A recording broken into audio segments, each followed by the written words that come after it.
Good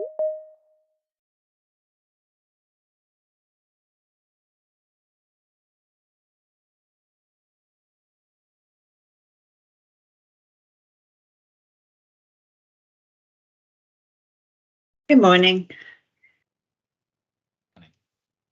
Good morning.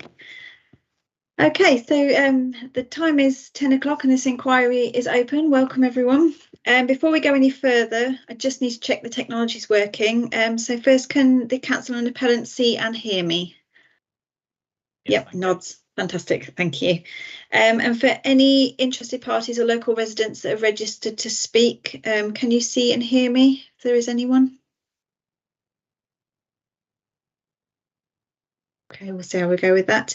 For everyone else observing and listening, if you're having difficulties seeing or hearing me at any point, please contact the council using the details you were sent with the original invites, and we can hopefully get things sorted if they go off track.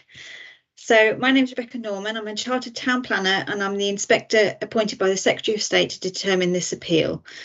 The inquiry is into an appeal made by Gladman Developments Limited under Section 78 of the Town and Country Planning Act 1990 against a decision by Braintree District Council to refuse planning permission for an outline application for up to 200 residential dwellings, including 30% affordable housing, planting, landscaping, public open space, children's play area and sustainable drainage system. All matters are reserved with the exception of access, and the site is at land at Bournebridge Hill in Halstead. For the benefit of those who are less familiar with planning inquiries, I just need to explain that I have a number of opening remarks to begin with. I will shortly invite those wishing to speak at the inquiry to confirm their names and details. I'll then explain the procedure that we'll follow.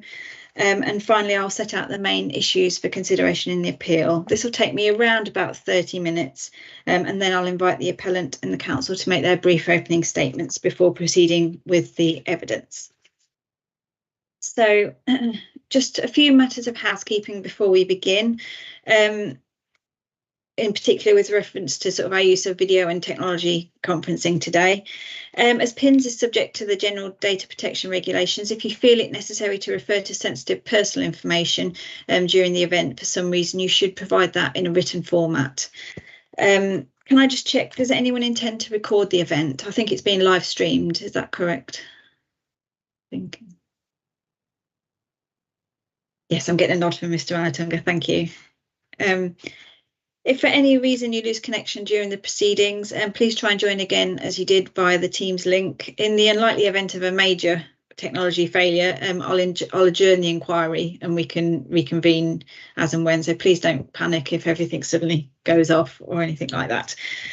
So during the inquiry, unless you're speaking, it's probably helpful to have microphones muted, and unless you're being examined or you're speaking, it's probably helpful to have your video off as well, because it just helps things run a bit smoothly. I've found that when several people are on the screen at once, we do then get some issues. So hopefully that's okay. So I will lead the inquiry and guide the proceedings, inviting people to speak at particular times based on the timetable that's been circulated and is on the council's website. Just a brief note on the timetable that I circulated. I realised this morning, Mr. Carter, that I'd still got your closings as 30 minutes, but I realise you've said that you'll be about 45 minutes. So my apologies for that error, but I have got you noted down as 45 minutes. Thank you. There'll be opportunity for those who've registered to speak to ask questions. However, you should not speak out unless I invite you to. If you wish to speak, because we're using the technology, there is a raise hand function on the toolbar. And if you're on the telephone, you can unmute and just ask me to note that you wish to speak. The first time you do speak, for any interested parties, it'd be helpful if you could state your name and, if applicable, who you're representing. Unlike in a physical event, obviously during the inquiry you can only see my head and shoulders, likewise yourself. I've got 3 screens. There will be times where it seems like I'm not looking at you because I'm looking at a document on a different screen. My core documents are behind me, so sometimes when I turn, because of the background, I vanish completely. I just want to assure you that I am listening and I am here, so please don't be disconcerted if I'm not looking directly at you. So there's a chat function in the Teams. I'd request that that's not used because whatever's put in the chat can be seen by everyone who's logged on to the meeting. So any sort of instructions you take should be done via email. And I'll take regular adjournments throughout the day to limit screen fatigue. Please do say if you need a break at any point and we can factor that in. We can be flexible with that. When we adjourn, I will leave the meeting first, but everyone else, if you prefer to stay in, you can just mute your microphones and turn your cameras off and to save you logging in every time. And all inquiry documents are on the council's website. So that's just brief housekeeping. If we move on to the appearances, can I now ask those who wish to speak during the inquiry to please give names and who you're representing? And we'll start for the appellant, Mr. Carter. Thank you. Morning, Madam. My name's Martin Carter. I'm a barrister and I'm instructed by Mr. Dutton, who, among other things, is a member of the Royal Town Planning Institute and therefore able to instruct me. I'll be calling 3 witnesses in this order. Mr. Dick Longdin, who's a partner at Randall Thorpe, who deals with landscape and visual matters. Secondly, Mr. Luke Regan, who's an associate director in the transport team at Tetra Tech. And thirdly, Mr. Dutton himself, who's a planning manager with Gladman. Madam, could I just explain the setup that we've got so that you can see how we're operating and you know how things are going to be? If I can ask Mrs. Tutton to turn on the camera, you can see that we're all, at the moment, the whole team's in one room, but we've got a setup so that when people are giving evidence, they're going to go in a different room in the same building so that they are on their own, no influence from me or anybody else. And I assure you we're going to observe all the usual proprieties when people come to give their evidence. Okay, thank you. That's really helpful. Welcome, everyone. Thank you. Okay, turning to the council, Mr. Ranatunga, good morning. Morning, Madam. I represent Braintree District Council, of course. I'm instructed by Christopher Paggi, P-A-G-G-I, who is the Planning Development Manager at Braintree District Council. As you will have known from the CMC, I'm going to have 2 officers who will assist me, but only on conditions and 106. On conditions and 106, I've got Neil Jones, N-E-I-L, Jones, Principal Planning Officer at the Council. And on section 106 matters, insofar as there's any legal concerns or issues, Sarah Hare, H-A-R-E, a solicitor at Holmes and Hills LLP, will be available to assist as necessary. Thank you. It might be helpful if you could both perhaps email a list of your witnesses and any qualifications as you'd like them recording on the decision notice, and then I can make sure I've got everyone's qualifications and job titles correct. But there's no rush for that, just at some point during the inquiry. Thank you. Madam, can I just mention Mr. Ranatunga's quite quiet. You're not, so I think it's an issue with Mr. Ranatunga's end. We can hear him, but he's not very loud. If there's any way he could increase his microphone volume, please. Understood. I must say, usually I do that by logging back out and logging in again. If you need me to do that, I can. I mean, I can hear you quite well. You are quieter than Mr. Carter, but not overly quiet. But it might be that because Mr. Carter and his colleagues are in a bigger room, it's harder to hear. Mr. Carter, would it be helpful if Mr. Ranatunga just logged out briefly and see if that would make, if you're happy to do so? Yeah, we'll just pause a moment. Thank you. Thank you.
Welcome back, Mr. Ranatunga.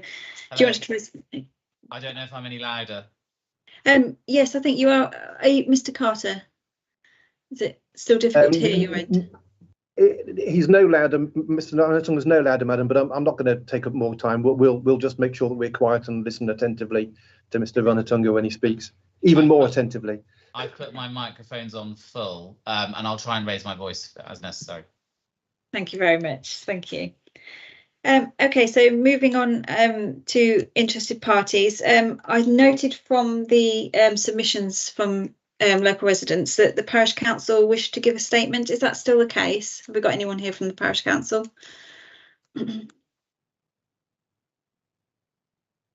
No. Okay, well, we'll park that for now. Perhaps in an adjournment, the council might be able to clarify whether they still wish to do it or whether they just want to submit it in writing. Thank you. Are there any other local residents who wish to speak this morning?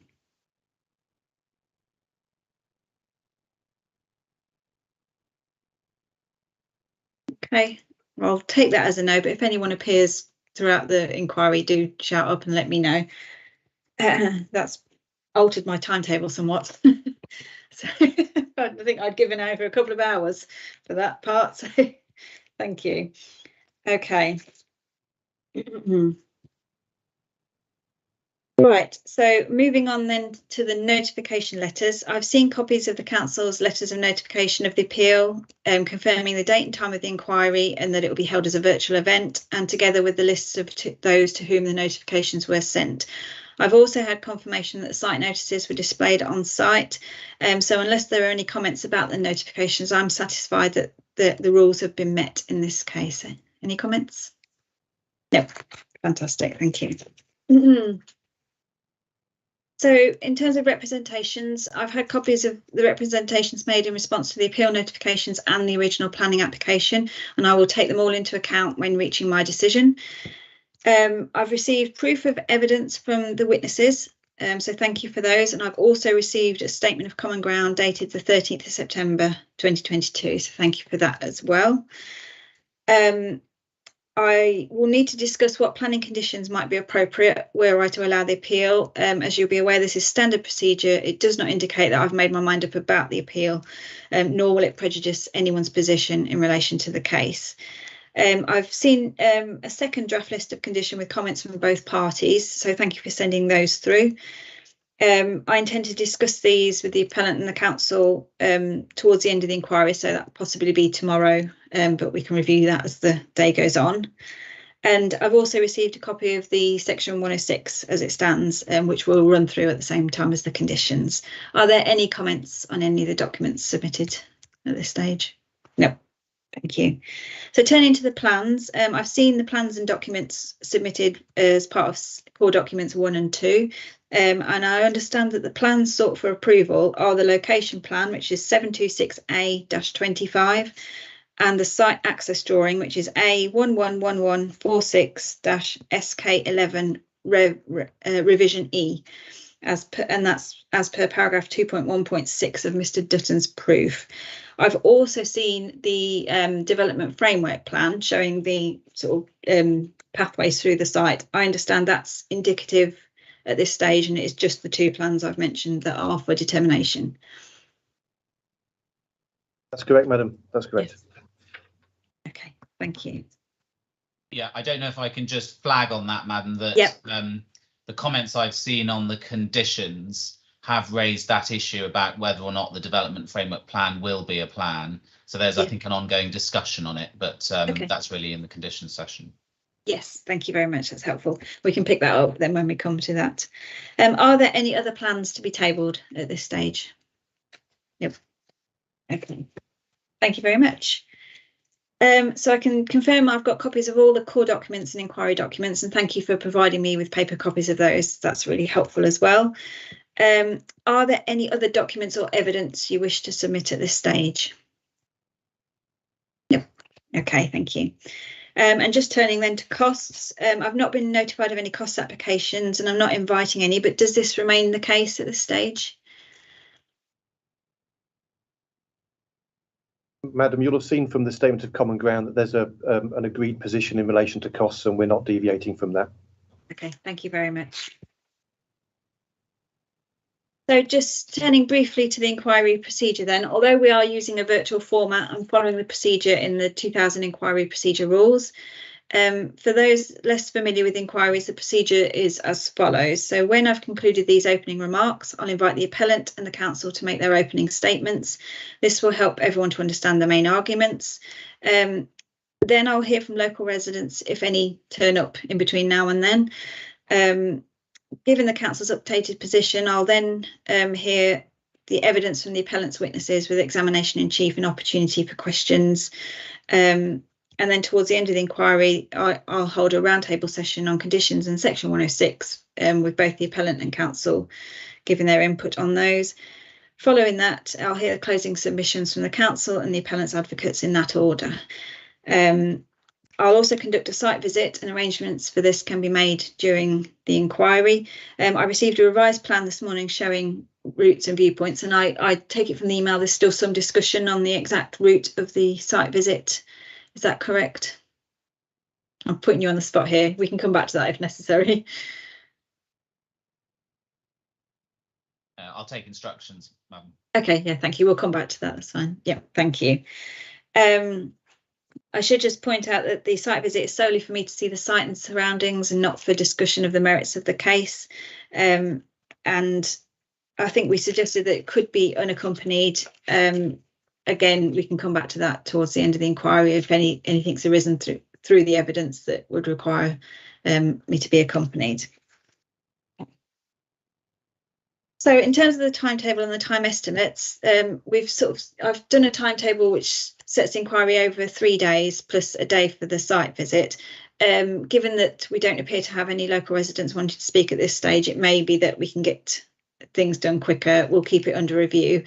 We'll take regular breaks. Please speak up if you require a break at any point. It's slightly different, I think, staring at a screen all day than it is being in a room together. So do say if you need a break.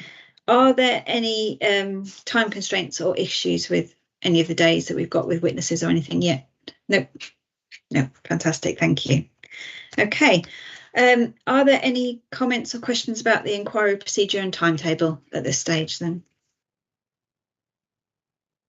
Yep. Can I just update on one point, which was about the parish council? So I've just been informed that they do wish to speak. Right. I think there's been a bit of confusion about when that might be, but we've told them that they need to make themselves known to you, Madam, to be able to speak. So I don't currently know when they plan to do so, but I understand they have an intention to address you. Okay, thank you. Well, we can always accommodate them. I'd hate to rush them in straight away, so we'll do the opening statements and see if we can adjourn and get an update, and then we can factor them in at some point. So thank you for the update, that's helpful. Mr. Carter, any comments from you? Madam, if at all possible, without putting people under undue pressure, I would like the parish council to speak before I call my evidence. Then I know what points we need to address ourselves. Thank you. Well, we can we'll hear the opening submissions shortly, and then we'll take an adjournment and see what we can sort out at that point. Okay, thank you. So just turning to the main issues, based on the evidence before me and further to our case management conferences, I consider the main issues in this case are whether the proposed development would be in a suitable location, having regard to access to services and facilities, and the effect of the development on the character and appearance of the area and the countryside. Given the parties' agreement on the council's position in relation to the 5-year housing land supply, I suggest that the third main issue that we initially put forward relating to this matter is no longer a main issue. And I understand matters relating to reason for refusal 2, which were minerals, have been resolved to the satisfaction of the council. I'm getting nods from both of you, so that's correct. Yeah, fantastic. And the inquiry will also consider the planning balance. And also the concerns, as you've just mentioned, Mr. Carter, the concerns raised by interested parties will also need to be considered and weighed into the planning balance. Mr. Carter, can I check, did you see the interested parties' comments? Yes, we have. Thank you. The link, yeah, because at the conference management call, you hadn't seen them, had you? So they've reached you. We got them the same day. Thank you, Madam. Yeah. Fantastic. Thank you. Are there any further comments on the main issues? Nope. Okay, thank you. Okay, so just in terms of sort of touching on the virtual format of it, I just want to clarify that it doesn't change the way I consider the evidence or reach my decision. I've still got all the statements and representations in writing. I'm still keen to hear from any local residents that wish to speak, as well as the council and the appellant, and I'll still ask questions. And I will also visit the site to see the effect of the proposed development on the ground. So it will still run as an in-person inquiry. So I have no further opening remarks or matters to raise. Are there any other queries before we start? No. Okay, thank you. In that case, I'll hand over to Mr. Carter for your opening statements, followed by Mr. Ranatunga. Do you want a few moments to prepare a short adjournment, or are you ready to proceed?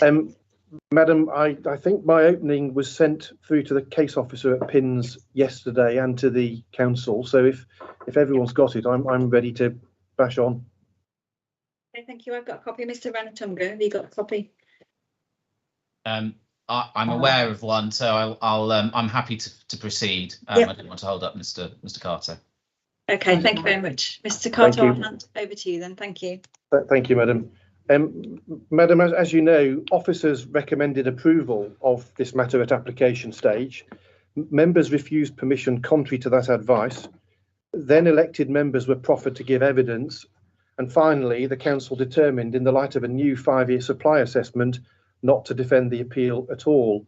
And we say that the irresistible inference is that the council must have concluded that it did not have proper grounds for contending that the adverse effects of the appeal scheme would significantly and demonstrably outweigh its benefits.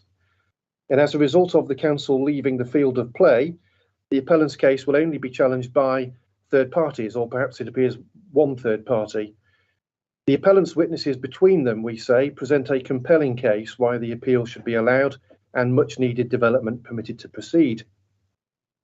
The appeal site is located on the edge of Holstead, a settlement in the top tier of the council's settlement hierarchy, and a place where growth is directed by both the Section 1 and Section 2 local plans. The council's former point, set out in its statement of case, that the appeal scheme would be in breach of the settlement hierarchy, was wrong, and it's not pursued. Holstead is not treated any differently from Braintree or Witham. It is a focus for growth with no prescribed upper limit on new development. When the appeal scheme is tested on its merits, it proves to be a suitable place for the erection of up to 200 dwellings. The appeal site is well located to provide sustainable access to the good range of services and facilities which are to be found in Holstead. First, the facilities are within a convenient walking distance along routes which are relatively flat, secure, and so qualitatively attractive to walking. The appeal scheme would also create new pedestrian linkages between the site and the town. All of Holstead is within a convenient cycling distance. More distant locations are accessible to more determined cyclists.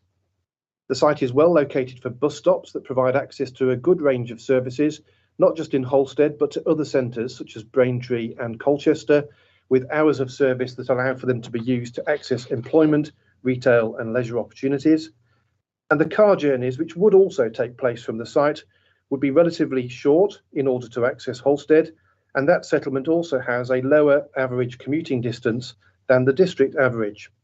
And of course, if car journeys are undertaken by low or ultra low emission vehicles, they would be sustainable in any event. And the appeal scheme would be provided with EV charging infrastructure. The appeal scheme would therefore provide, we say, good opportunities to travel by sustainable modes. The appeal scheme would create landscape and visual impact, which is unavoidable for any greenfield development.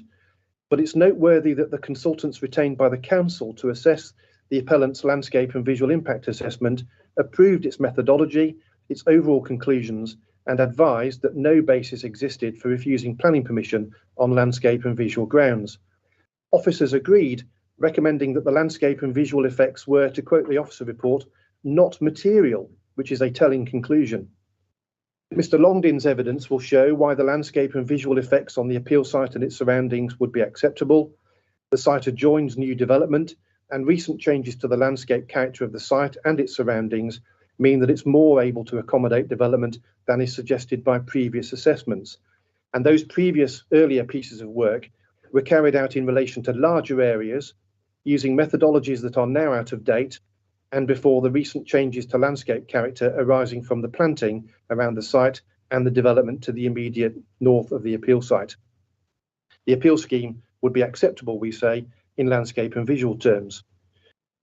The appeal site is located outside the settlement boundary for Holstead, which is contained in the recently adopted Section 2 local plan. The appeal scheme therefore contravenes policy LPP1 of that local plan, as it doesn't meet the limited criteria when development outside that boundary would be acceptable. And you'll have noted, Madam, that Mr. Dutton accepts that given the importance of policy LPP1 in decision making, the appeal scheme therefore contravenes the development plan taken as a whole. However, the council is unable to demonstrate a 5-year supply of deliverable housing land, and the agreed position is that the council has no more than a 4.86-year deliverable supply, and as a result, the most important policies for determining the appeal are deemed to be out of date, and paragraph 11D of the framework is triggered in this case. Of course, a judgment still has to be reached about the weight to be afforded to the most important policies for determining the appeal, and we say those most important policies are, in the Section 1 local plan, policies SP1, SP3 and SP7, and in the Section 2 local plan, policies LPP1, LPP42, LPP52 and LPP67. We say that both policy LPP1 and the breach of it deserve limited weight. It's a policy which restrains housing land supply and inhibits the council's ability to achieve sufficient housing growth. And according to the policy, more than limited weight would therefore inhibit the ability of the council to provide sufficient housing. The appeal scheme accords with policy SP3, and properly interpreted, that policy accords with the framework and it deserves full weight. If it were to be concluded, as the council formally advocated, that the scheme breaches policy SP3, then that policy and the breach of it would deserve limited weight too, as it would also be a contributor to restraining the ability to meet housing land requirements. Mr. Dutton addresses all of the remaining most important policies. They all accord with the framework, which is hardly surprising given the recent examination of the 2 sections of the local plan, but the appeal scheme also accords with each of them. The appeal scheme would bring significant social, environmental and economic benefits. It would provide more much needed market and affordable housing. A large proportion, some 43% of the site, would be used for the creation of new green infrastructure of various kinds. It would create net gains for biodiversity. It would be accompanied by contributions to community facilities, which, although SIL compliant, would also be of benefit to existing Holstead residents. The SUD scheme would provide a betterment for flood risk. The scheme would bring economic benefits through construction spend and job creation, as well as the spending power of the new residents themselves. Only the limited harm from the breaching of the settlement boundary and the limited landscape and visual harm could be set against those benefits. The scheme's been subject to appropriate assessment by the council at application stage, which found that with appropriate mitigation that is proposed, there would be no likely significant effect upon the Blackwater Estuary, SPA, SAC and Ramsar site. Mr. Dutton's also carried out a heritage balance out of an abundance of caution, given the County Council's former but not present concerns about the Holstead Conservation Area, and neither the habitat nor heritage issues provide a clear reason for refusing permission, and so the tilted balance in paragraph 11D2 of the framework applies as the council accepts, as you'll have noted from the statement of common ground. Application of the tilted balance shows that the limited harm from the scheme would come nowhere near significantly and demonstrably outweighing the many and weighty scheme benefits. That is not surprising, Madam, when it's recalled that the council's own officers recommended approval on a flat balance basis when the council believed that it did have a 5-year supply. There are powerful material considerations, we say, which justify taking a decision contrary to the breach of the development plan comprised in the breach of policy LPP1. And for those reasons, which we'll obviously explore more in the evidence, we will be asking for the appeal to be allowed, Madam. Thank you. Thank you very much, Mr. Carter. Mr. Ranatunga, do you need a short break, or are you happy to proceed with your opening submissions? I understand that has just been emailed over, in fact, a few minutes ago. I don't know if you will have received it. I see Mr. Carter nodding. It's not quite come through to me yet, but I should think it's on its way.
Apologies, sometimes my system's a bit slow.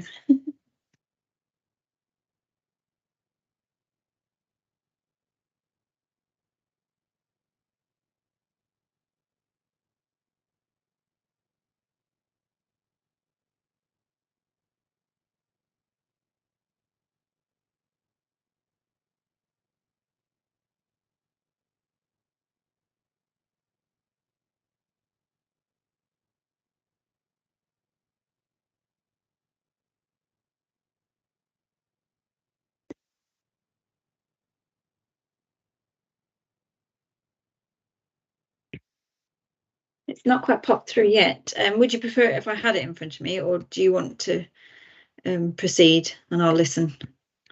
I'm just checking. I think it has been sent to Charles Isoso. Is that right? That's the case Yeah, officer. Isoso. Yeah.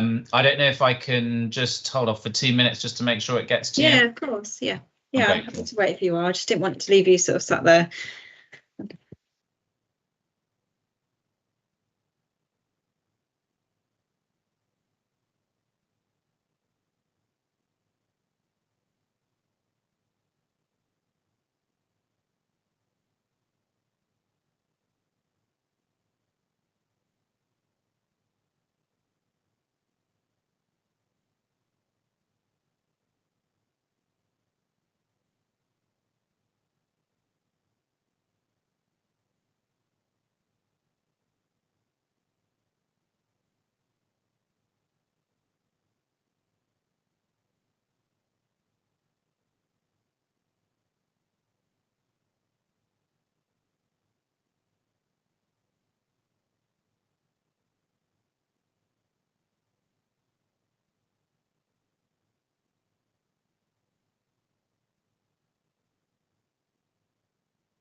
Madam, I don't know if I can say, just whilst we're waiting, I can see that I think Amanda Degnan has just joined, Parish Clerk for Greenstead Green Parish Council.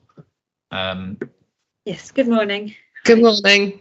Thank you for joining us. I hope we haven't rushed you, have we? No, sorry I'm late. The that's councillor who all right. was supposed to take part has been called into a meeting at his work, so I've just suddenly had it thrown at me. That's fine. What we're up to at this point, we've just heard the opening statement from the appellant, and we're about to start the opening submissions from Mr. Ranatunga for the council. Once we've heard those, then if you're happy to give your statement after that, so we shouldn't be too much longer, but does that fit in okay with your timings? Yes, that's fine. Thank you very much. Okay, lovely. Thank you. Thank you. I'm still not getting anything through. I've messaged Isoza just to see if she's got it, so just bear with me. Sorry for the delay. No, I'm in your hands. I don't want to delay matters unnecessarily. I know Mr. Carter's received it, and you will, I hope, receive it. So I'm happy to just commence if that assists you. That's absolutely. If you're happy to go with that, that's absolutely fine. I mean, I can listen and make notes, and then I'll get the formal copy of it when it pops through. Sometimes there's a bit of a delay. Mr. Carter, are you happy that we proceed? You've got a copy, have you? Yes. Okay. Over to you then, Mr. Ranatunga. Thank you. Thank you, Madam. So in this opening, I set out Braintree District Council's position in relation to the appeal. At its meeting on the 8th of March 2022, the Council's Planning Committee resolved to refuse planning permission for the outlined scheme of up to 200 residential dwellings at Bournebridge Hill near Halstead.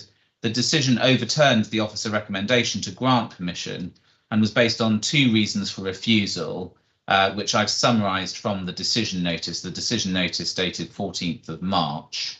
And updated that with local plan references. The first of those is that the proposal would be contrary to the development plan because it's outside of the village envelope of Greenstead Green and Halstead Town, and the grant of permission here would undermine the plan-led approach to the location of development in a recently adopted local plan.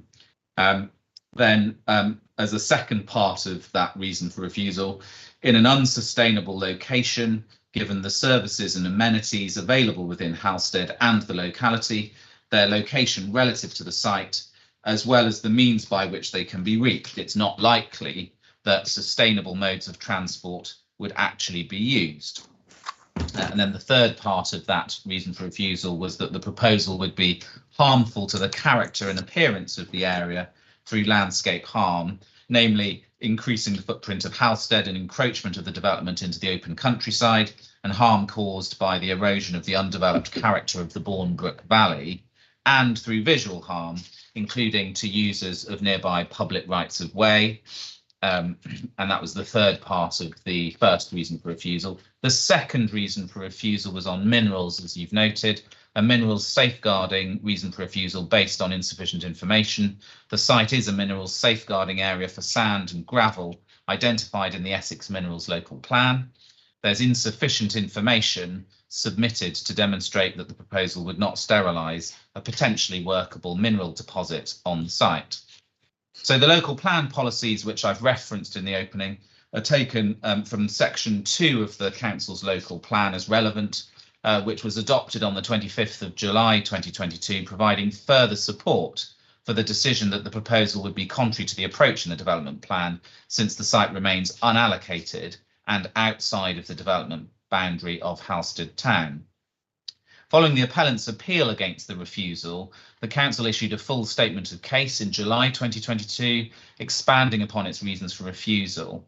And I just referenced section 5 in that statement of case. As to the minerals safeguarding reason for refusal, the statement of case recorded that the appellant was in further discussions with the Minerals Authority and had undertaken additional site investigations in July. As a result of those investigations, in August of this year, the appellant issued an updated mineral resource assessment. This was reviewed by the County Council's Minerals Authority, and by letter of the 12th of August 2022, they removed their holding objection, concluding that the application is now sufficiently evidenced to justify the conclusion that prior extraction is not practical. As a result, the council indicated that it no longer raised any concern on that issue, and that's in the statement of common ground, which I know you have. Importantly, the council's housing land supply position has evolved since the planning committee's decision in March and the issue of the council's statement of case in July. Madam, as is well known, Pursuant to the to national planning policy, local planning authorities are required to identify and update annually a supply of specific deliverable sites sufficient to provide a minimum of 5 years worth of housing against their housing requirement set out in adopted strategic policies to support the government's objective of significantly boosting the supply of homes, and that's the framework paragraph 74. Well, both at the time of the council's decision and at the time of its statement of case, the council's housing land supply was assessed to be 5.1 years, having regard to its most recent annual assessment of 2021, based on housing supply data up to March of that year, and by reference to subsequent appeal decisions in which that supply had been tested. The council's decision to refuse permission was therefore based on what we know as the straight planning balance under paragraph 11C, on the basis that it could demonstrate a 5-year supply of housing, and the council's decision notice expressly included that figure. However, following receipt of the council's latest data on housing supply up to March of this year, the council was working on producing its 2022 annual housing supply statement. This work was accelerated following the submission of the appeal.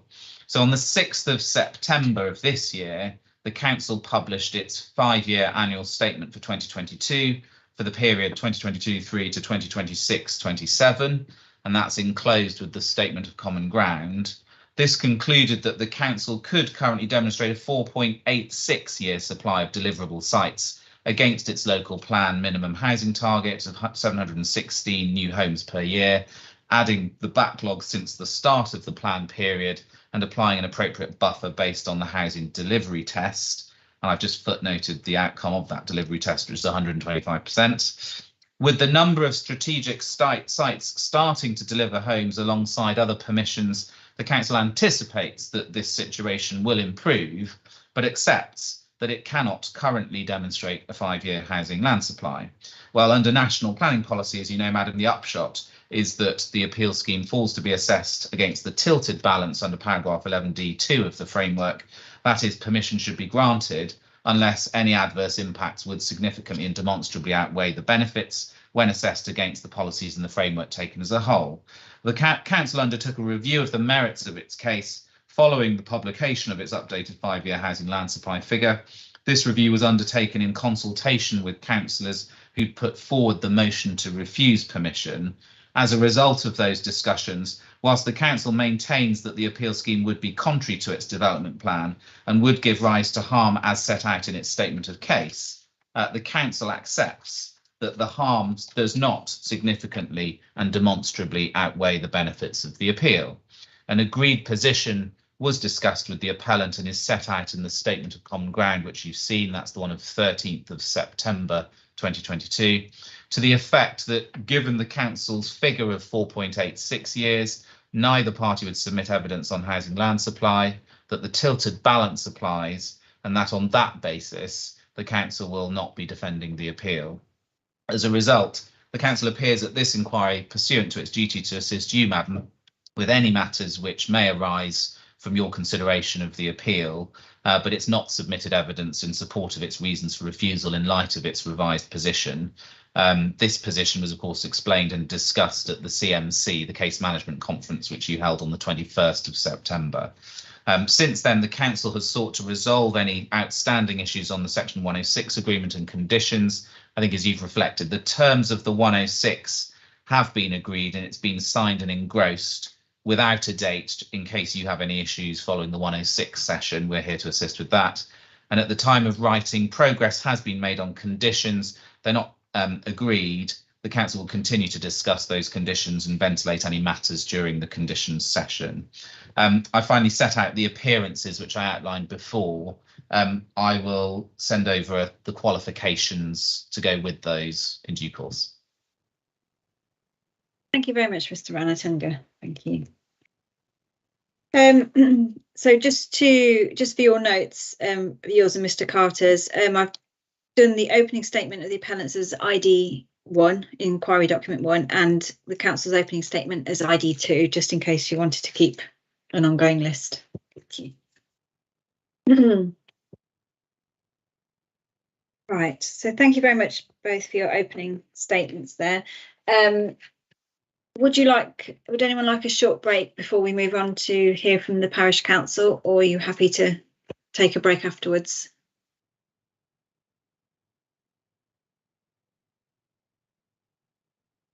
Madam, I think it would be more convenient from our point of view to take a break afterwards, because we're going to need a couple of minutes to set Mr. Longden up in the separate room before he gives his evidence.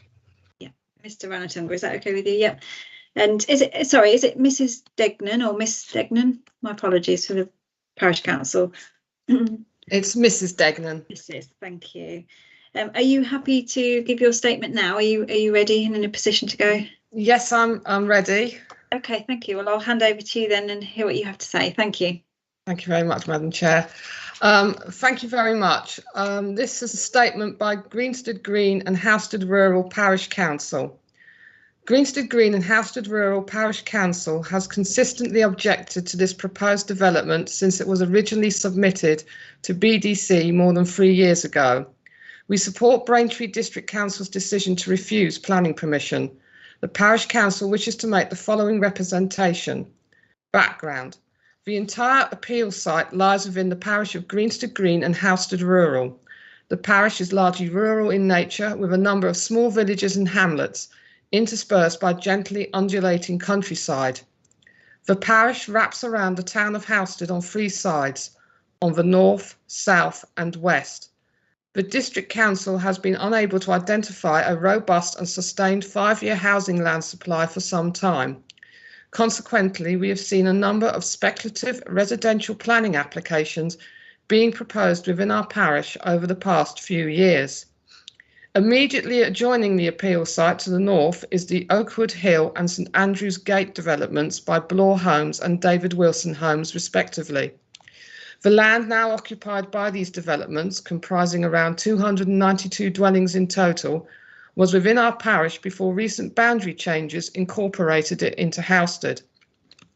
The southern edge of these 2 developments provides a defensible and well-defined boundary between countryside and town.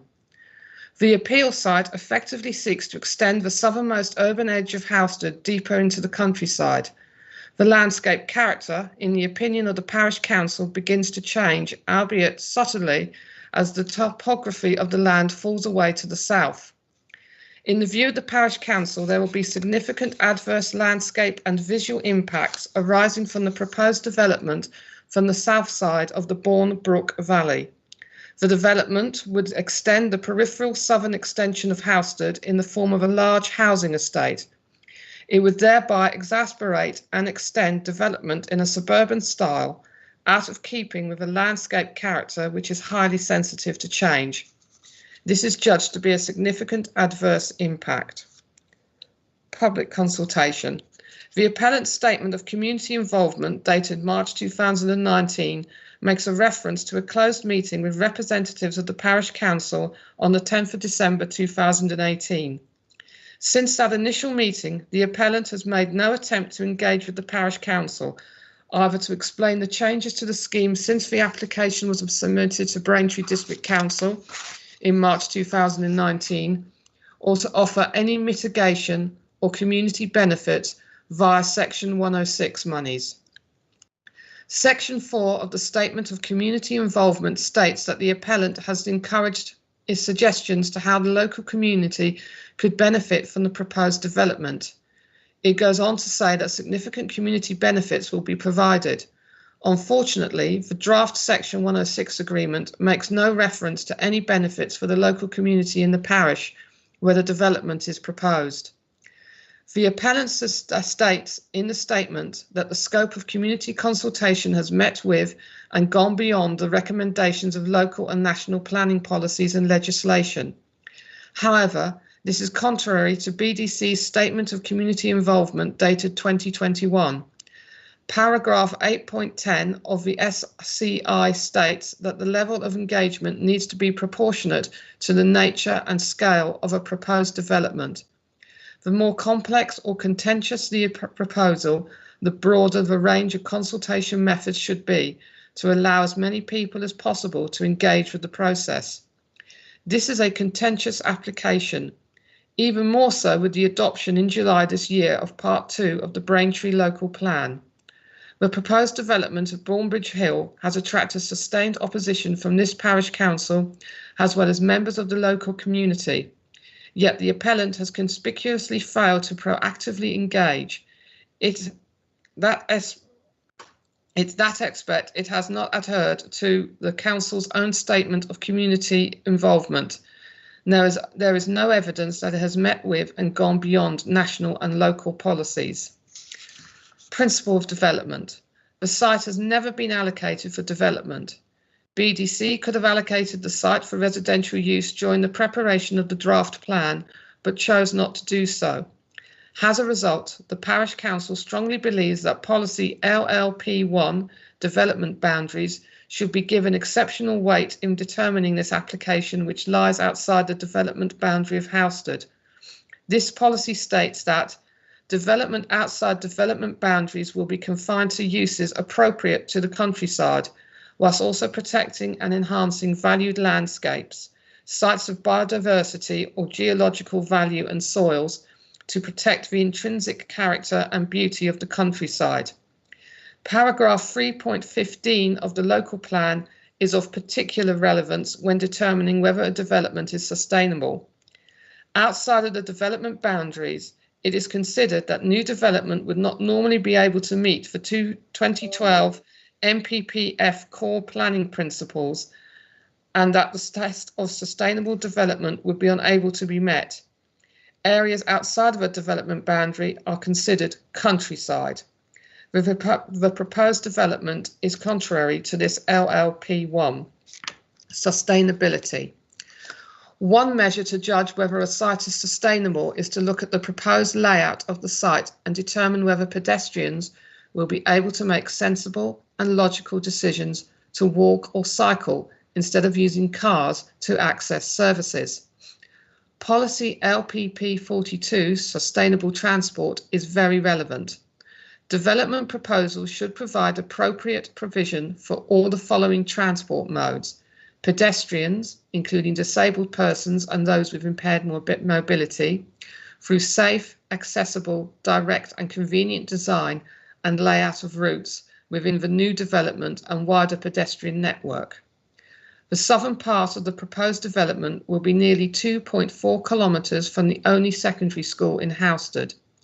The appellant has failed to demonstrate how secondary school children will be expected to walk to school each day, bearing in mind the topography of the site. The proposed location of this development, which is some distance outside the urban area of Housestead, will instead lead to a greater proportion of trips by car, many having to negotiate an already congested town. The partial construction of the Housestead bypass. The benefits of the first section of delivery of the Housestead bypass should only be given little weight in the planning balance. What is being delivered is a 600-metre length of road built to a standard width of 7.3 metres that would constitute the first stage of a relief road plus some land for a roundabout. The remainder of the bypass may never be constructed. Indeed, there is very little certainty that it will be. The proposed development will deliver only a fraction, 7.5%, of the 8-kilometre corridor shown in Part 1 of the local plan.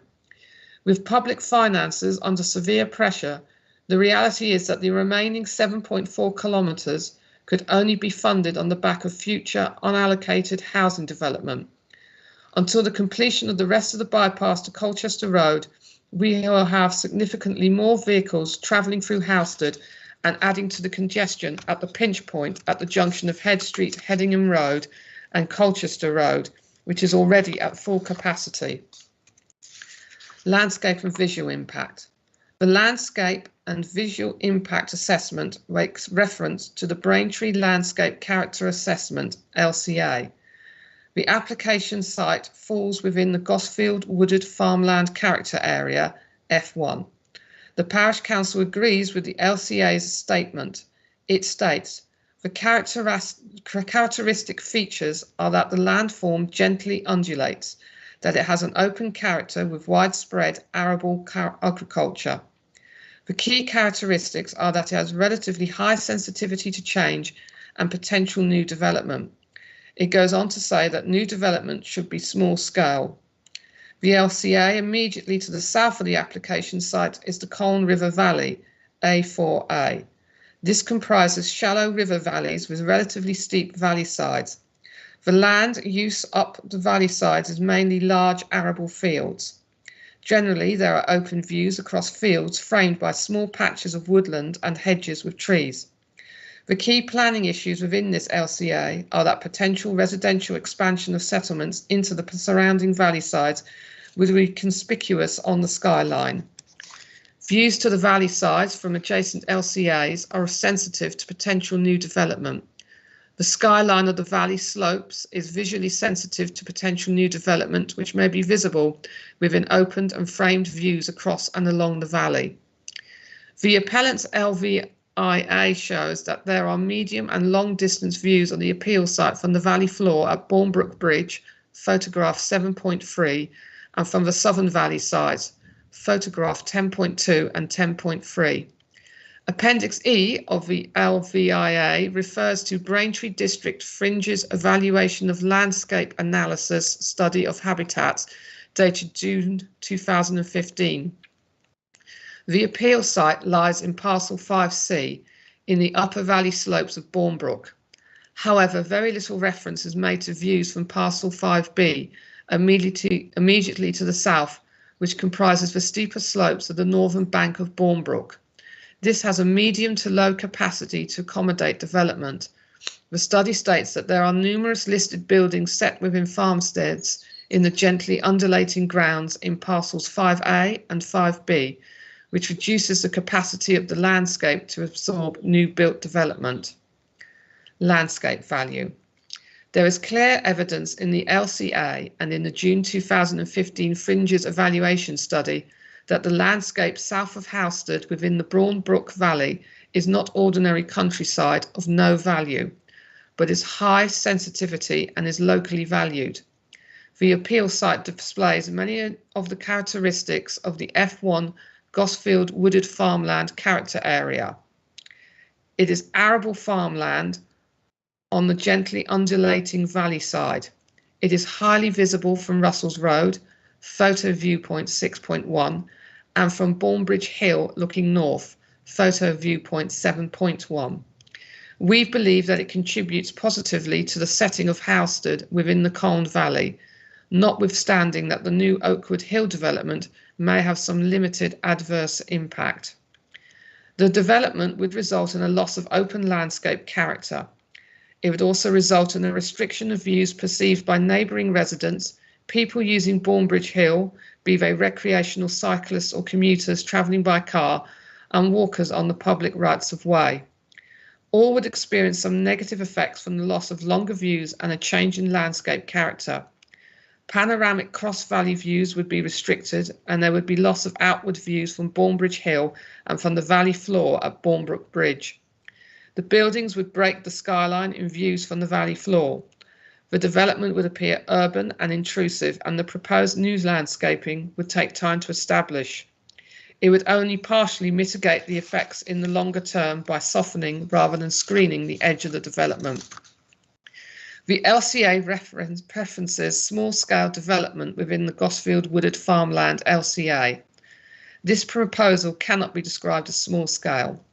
Paragraph 127 of the MPPF states that planning decisions should ensure that developments are sympathetic to local character and history. Paragraph 170 of the MPPF states that planning decisions should contribute and enhance the natural and local environment by protecting and enhancing valued landscapes and recognising the intrinsic character and beauty of the countryside. As demonstrated above, the LCA provides an assessment of the particular qualities of this part of the countryside within this part of the Colne Valley. It sets out the landscape setting where development may be considered and provides detailed guidelines and practical advice about the effects of development upon the setting. The need to protect and enhance valued landscapes referred to in paragraph 170 of the NPPF is not limited to landscapes that have either a statutory designation or a local designation in the development plan. This assessment means that the proposal is contrary to policy LPP 66 of the local plan. Proposals for new development should be informed by and be sympathetic to the character of the landscape as identified in the District Council's landscape character assessments. Proposals which may impact on the landscape, such as settlement edge, countryside or large schemes, will be required to include an assessment of their impact on the landscape and should not be detrimental to the distinctive landscape features of the area, such as trees, hedges, woodland, grasslands, ponds and rivers. Development which would not successfully integrate into the local landscape will not be permitted. It is the Parish Council's opinion that this proposal would adversely impact on the landscape at this settlement edge. It will be detrimental to the distinctive landscape features of the area. Summary. The Parish Council considers that, notwithstanding the absence of a 5-year housing land supply, there are strong reasons why the appeal should be dismissed. These are: contrary to principles of sustainability referred to policy LPP1 and in the MPPF, and number 2, significant adverse impact on the landscape character of the Bournebridge Valley, contrary to policy. And that ends my ends our statement, Chair.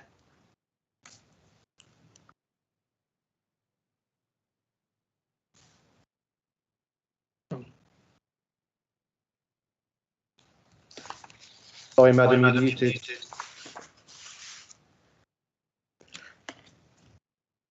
It was only a matter of time before one of us did it. So my turn today.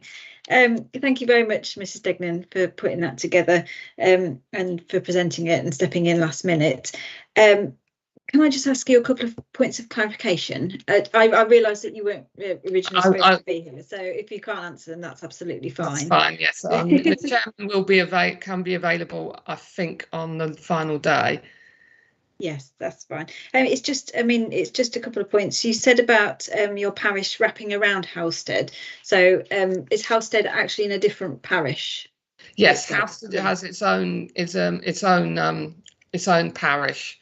So we wrap round it, sort of like we almost swallow it, sort of like Pac-Man, basically. Yeah. Oh, I see. So you sort of go up the sides and around the south of it, and yes, and then there's a gap in the middle. Yes. Right. Okay. Thank you.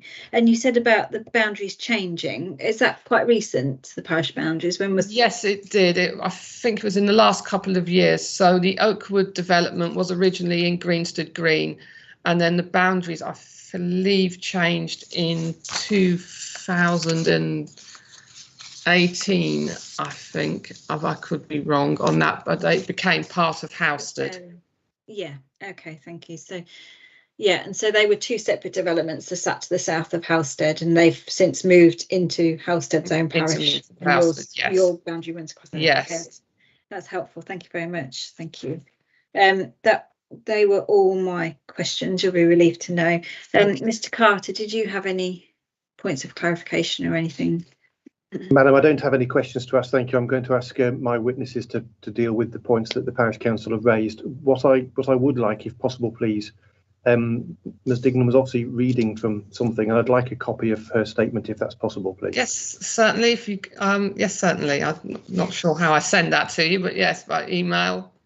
Yeah, that's fine. It would be helpful to have a copy for the inspectorate as well. But if you liaise with the council, I see Mr. Manatunga's got his hand up. I'm sure someone at the council will forward that on to the parties for you. Right, so. That's brilliant. If you send it to the council, we'll put it on the council's website, appeals website as well, and circulate it. Right. OK. Thank you, sir. Thank you. Thank you very much. Well, thank you very much for your time and for reading the statement. That was really helpful to me. So thank you very much. Can I now leave? You can, yes, you're free to go. Thank you very much. Thank you. Thank you. Thank you very much for your time. Okay, I'll mark that as ID3 just for your references. So then once it comes through, that could be ID3. Then it's just in the correct order. Thank you. So I suggest we perhaps adjourn for a break now, which will give Mr. Carter time to get his witness ready and also just have a break. We've been going for about an hour now. So, Mr. Carter, would you require 30 minutes? Is that too long, too short? Nothing like 30 minutes. No. 15 would probably be 15. fine for our purposes, madam. Yeah, Mr. Manitoba, it's 15 minutes. Yeah, you're nodding. Fantastic. Okay, so it's 11:05 now. If we return at 11:20 and the inquiry is adjourned. Thank you very much.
Okay,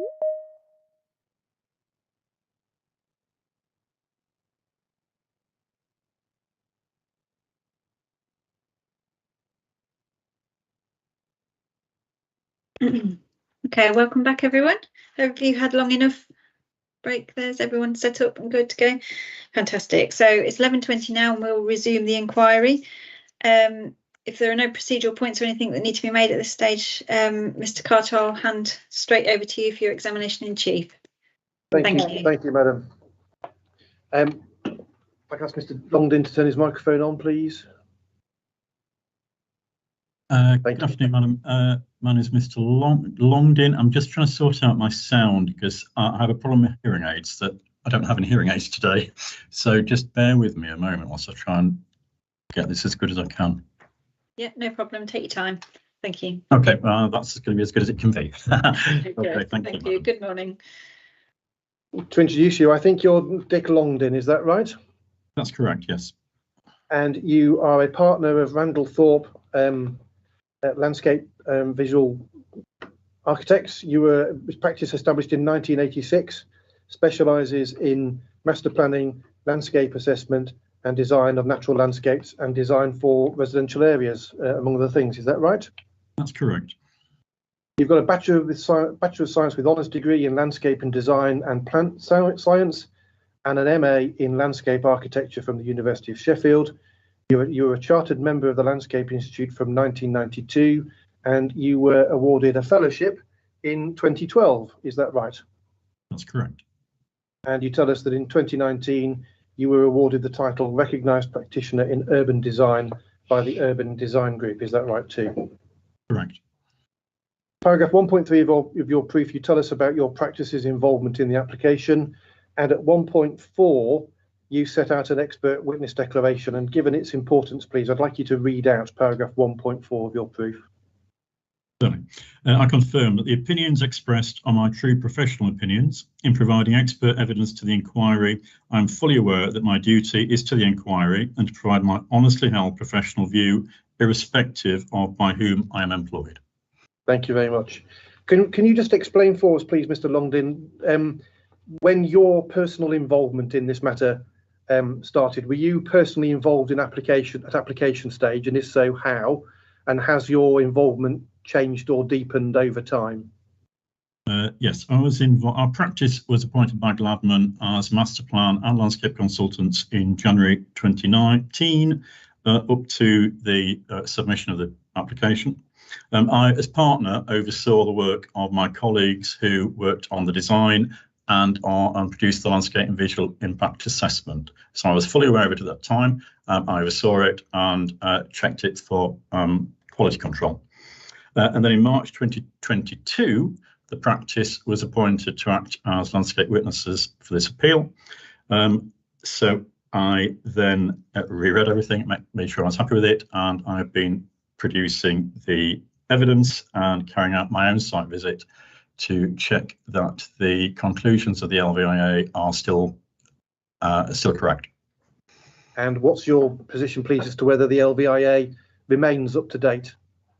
There's been some changes to the baseline since the LVIA was prepared in 2019, which has actually reduced the adverse impact slightly in terms of effect on character because of the new development to the north of the site.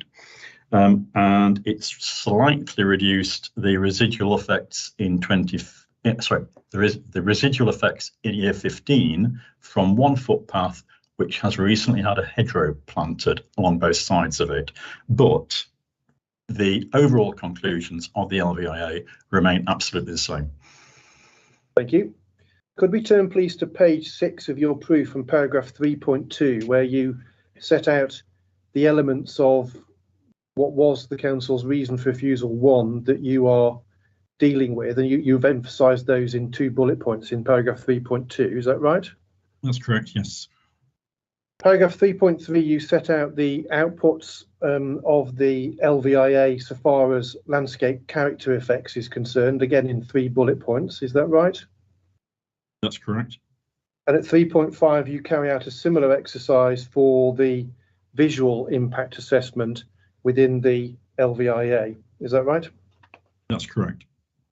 We know, you tell us at 3.8, we know that the council commissioned an independent review of the LVIA. What was their overall conclusion, please, as to the methodology and outputs, the main outputs of the LVIA? Well, we're very pleased that they did commission an independent review, because Guidelines for Landscape and Visual Impact Assessment 3 recommends that it is experienced landscape architects that carry out LVIA assessments. The report by Wynne Williams stated that our LVIA followed the methodology set down in Guidelines for Landscape and Visual Impact Assessment 3rd edition, and it provided an appropriate level of information for a development of the size proposed.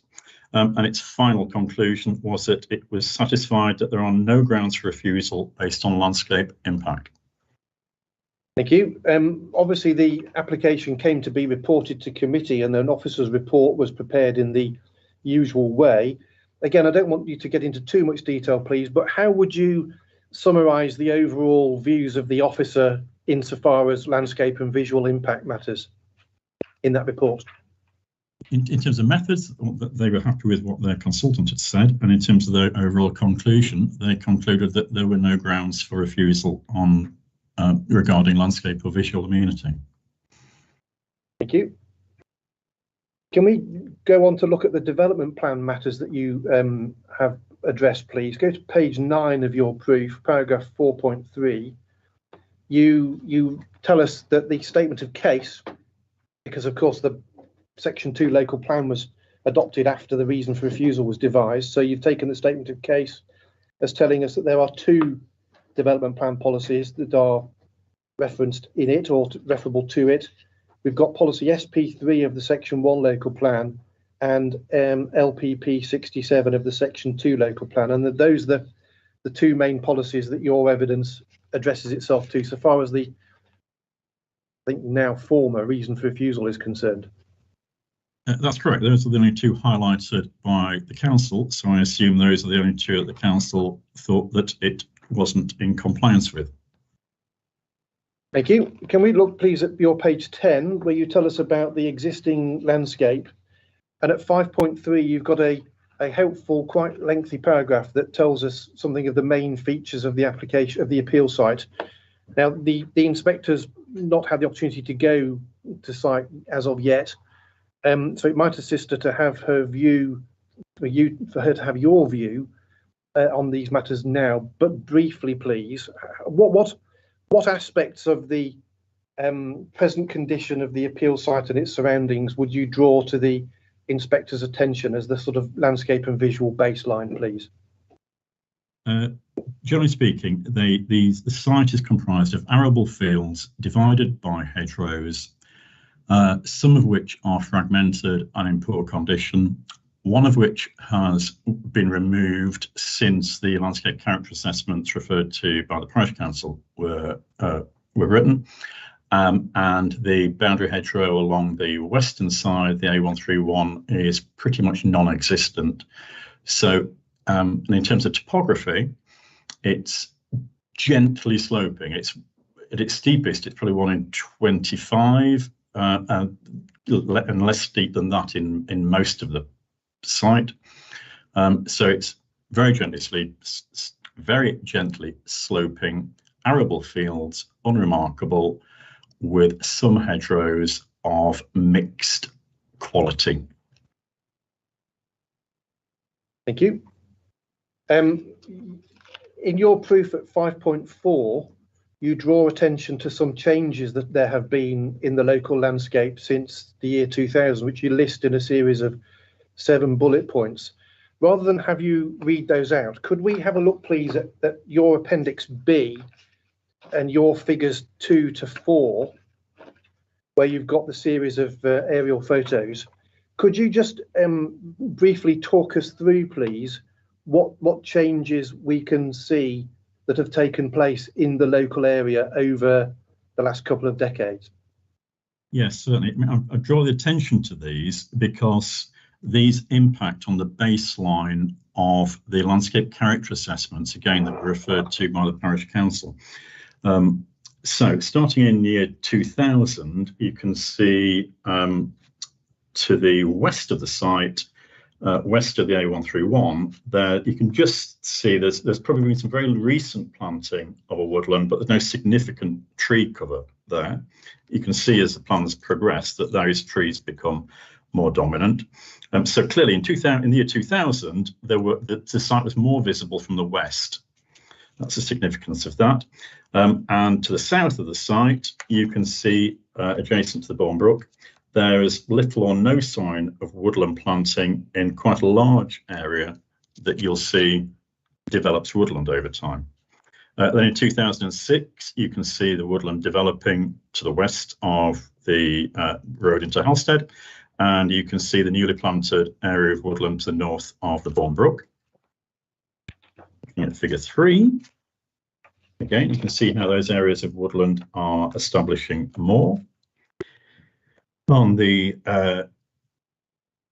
2012 figure, on the right-hand side of that, you can see that there is a hedgerow that's been removed within the site, within the red line boundary of the site. You can see that the woodlands, the newly planted woodlands, are now establishing and appear to be quite tall. And there has been some changes to the farm to the immediate east of the site.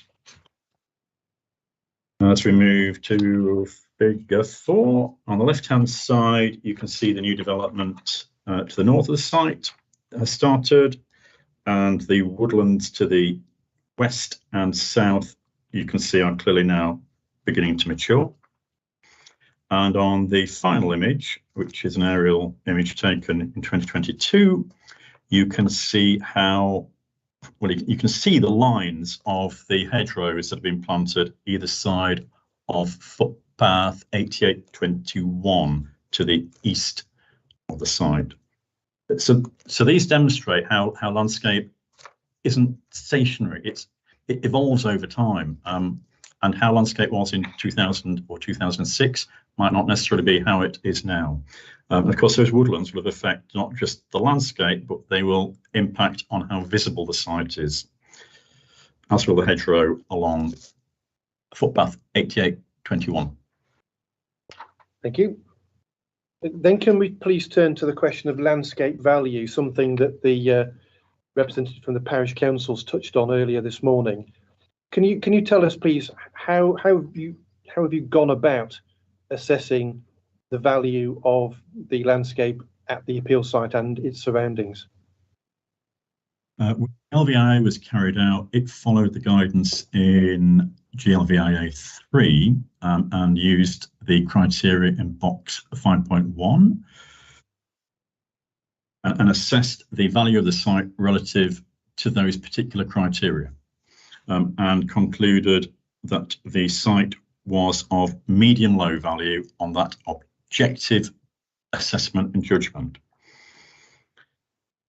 In terms of the assessment criteria for value has been updated since 2019 when the LVIA was carried out, and in 2021 the Landscape Institute issued updated technical guidance on assessing landscape value outside national designations.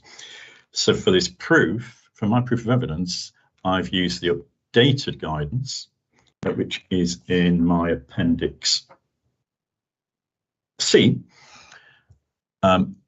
which comes to the same conclusion, that the site is medium-low value. Thank you. And so what's your position, please, as to whether the appeal site and its surroundings does or does not form part of a valued landscape for the purposes of the NPPF? It's not valued. It's not valued. It's a very ordinary piece of landscape. That's not to say it has no value. Clearly, local people offer it some value, but on a scale of community, local, regional, national, international, it has low to medium value. Thank you. Can we then start to think about the scheme that's proposed, please? And you tell us in your evidence that the illustrative scheme has progressed over time, and what we have in the latest version of the development framework is at core document 2.15. I'm sorry, madam, I should have warned you that we were going to be looking at CD 215. We can turn that up, please.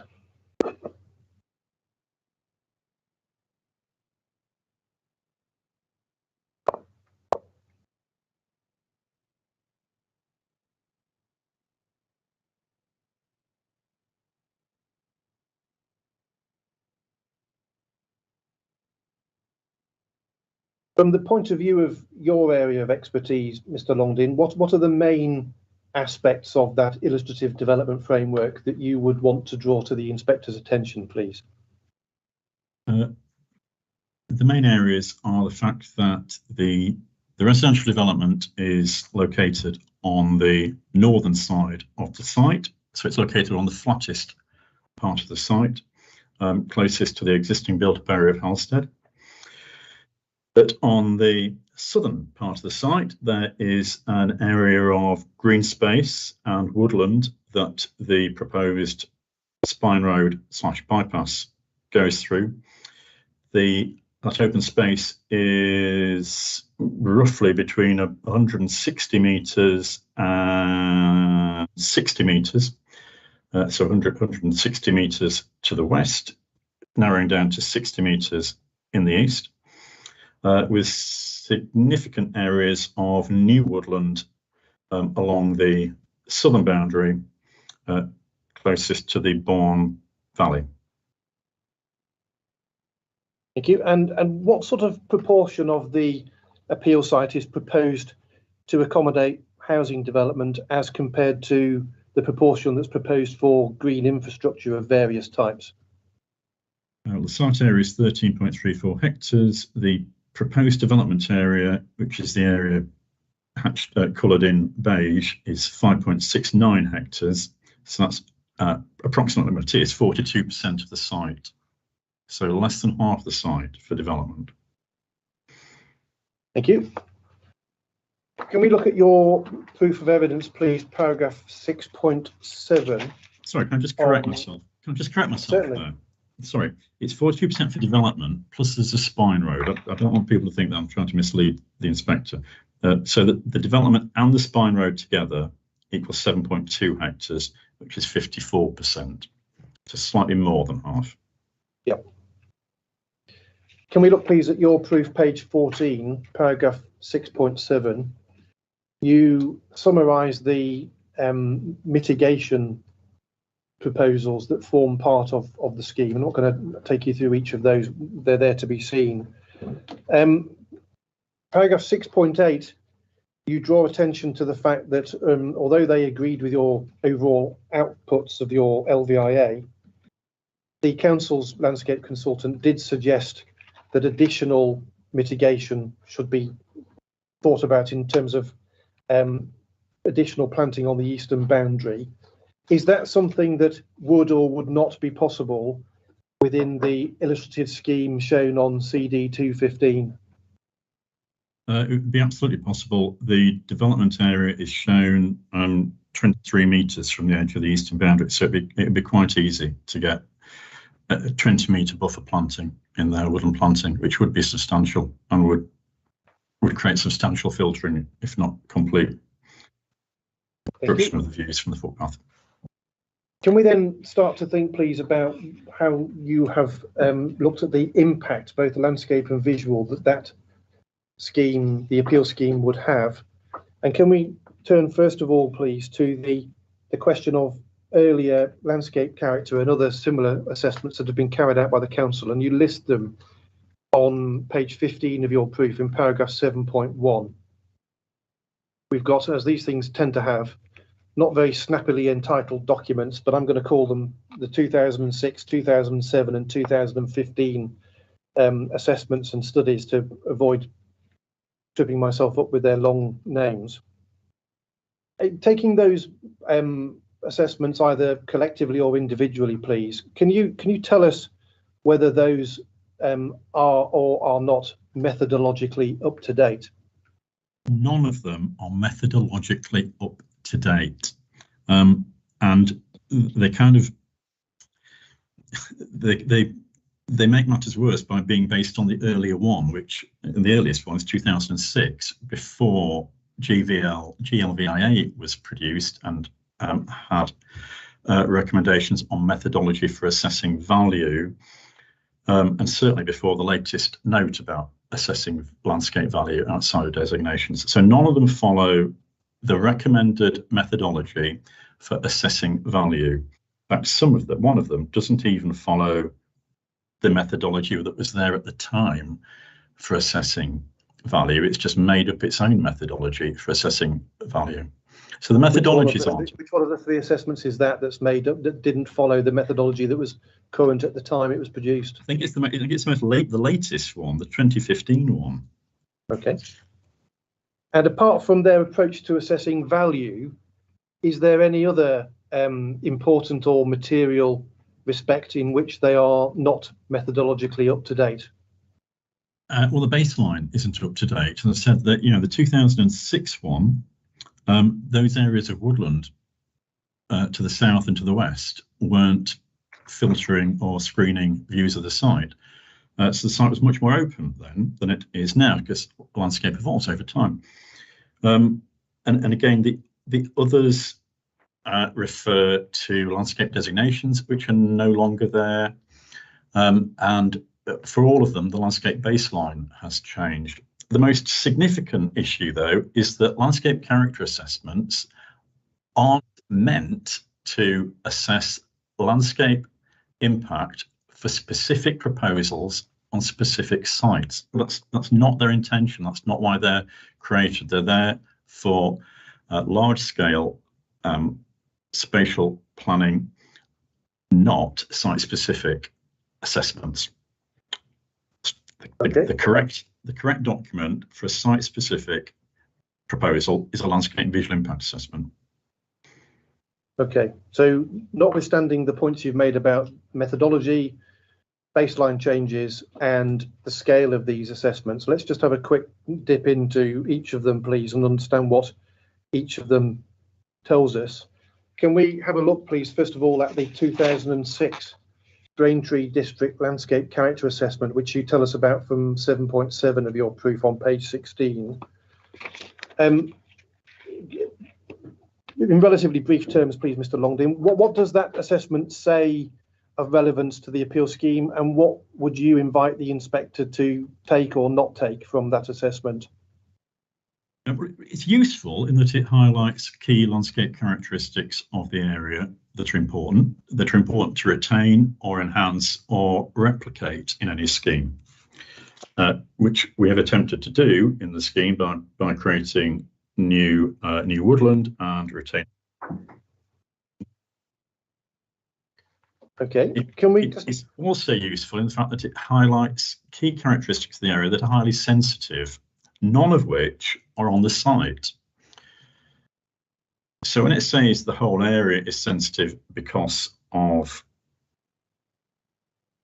certain issues such as parkland, such as wetland meadows, if they're not on the site, then it follows that the site can't be as sensitive as the wider area. Thank you. In your 7.8, you tell us that the relevant landscape character area in this study is F1, the Gosfield Wooded Farmland. And if we just turn to your figure 7 in Appendix B to your evidence, you've helpfully replicated that landscape character area with the appeal site marked on it, and also the recently developed area to the appeal site's immediate northeast. So we can understand how the appeal site lies in relation to that LCA. Is that right? That's correct, yeah. So, and at 7.10, you tell us, you record what the assessment says about landscape character area F1 having overall a relatively high sensitivity to change. Do you think that high sensitivity to change exists on and around the appeal site now? No, it doesn't, because the appeal site doesn't contain the key characteristics that this character assessment identifies as particularly sensitive. Thank you. Can we then move on, please, as you do at 7.23 on page 17 of your proof, to the 2007 Braintree District Settlement Fringes Landscape Capacity Analysis. What is the relevant unit of land that study places the appeal site within, and the unit that study assesses? The relevant area is H5.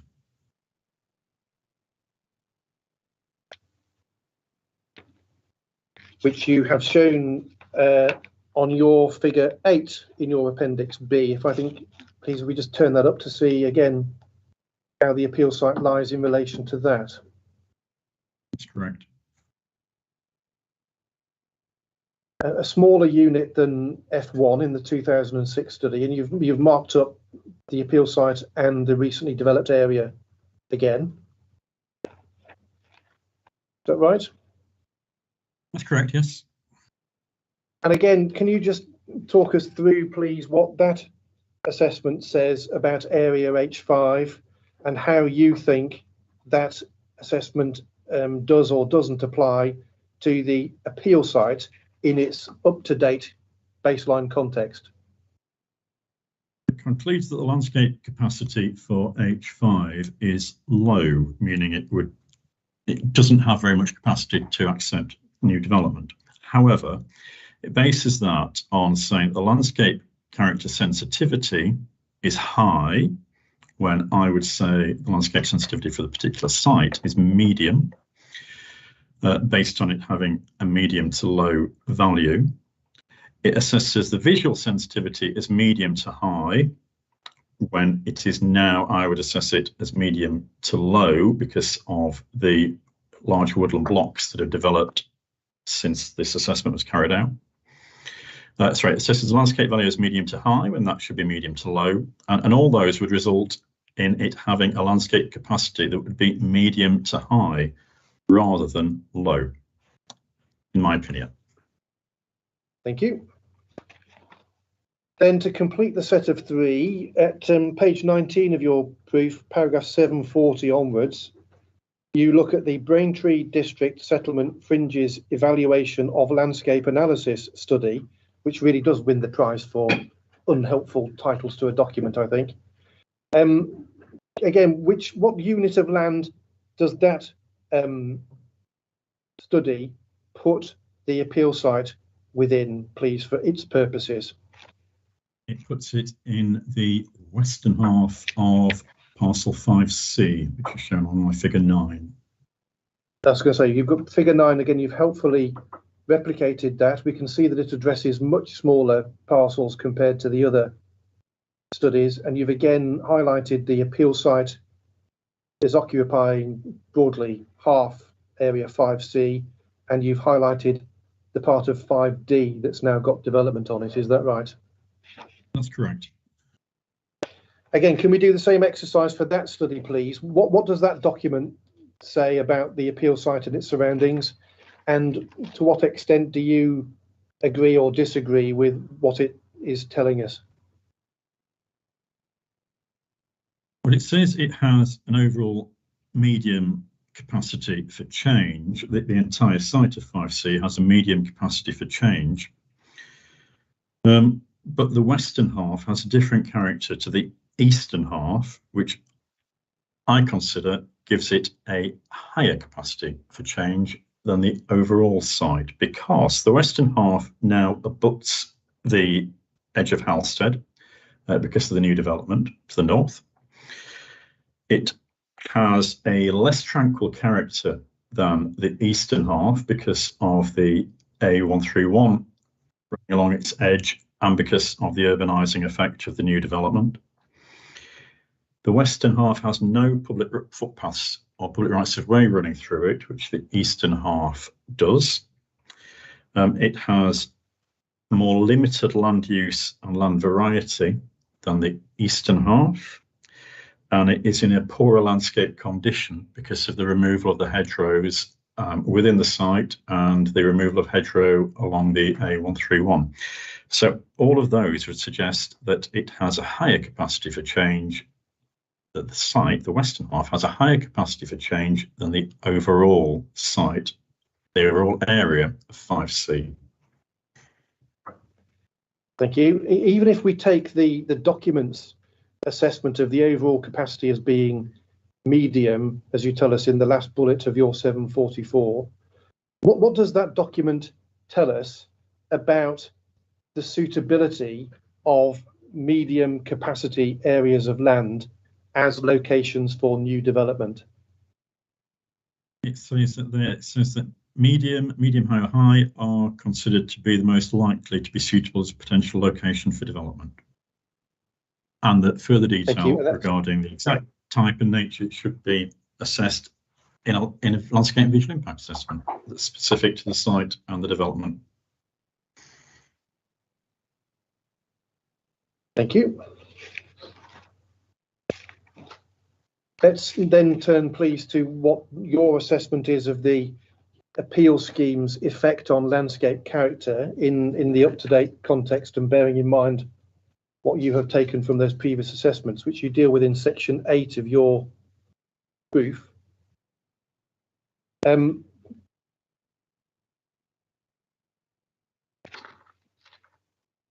You tell us in your 8.1 to 8.5 the history of the assessment that you've already told us about using GLVIA3, and that BDC's landscape consultant accepted the methodology that's been used.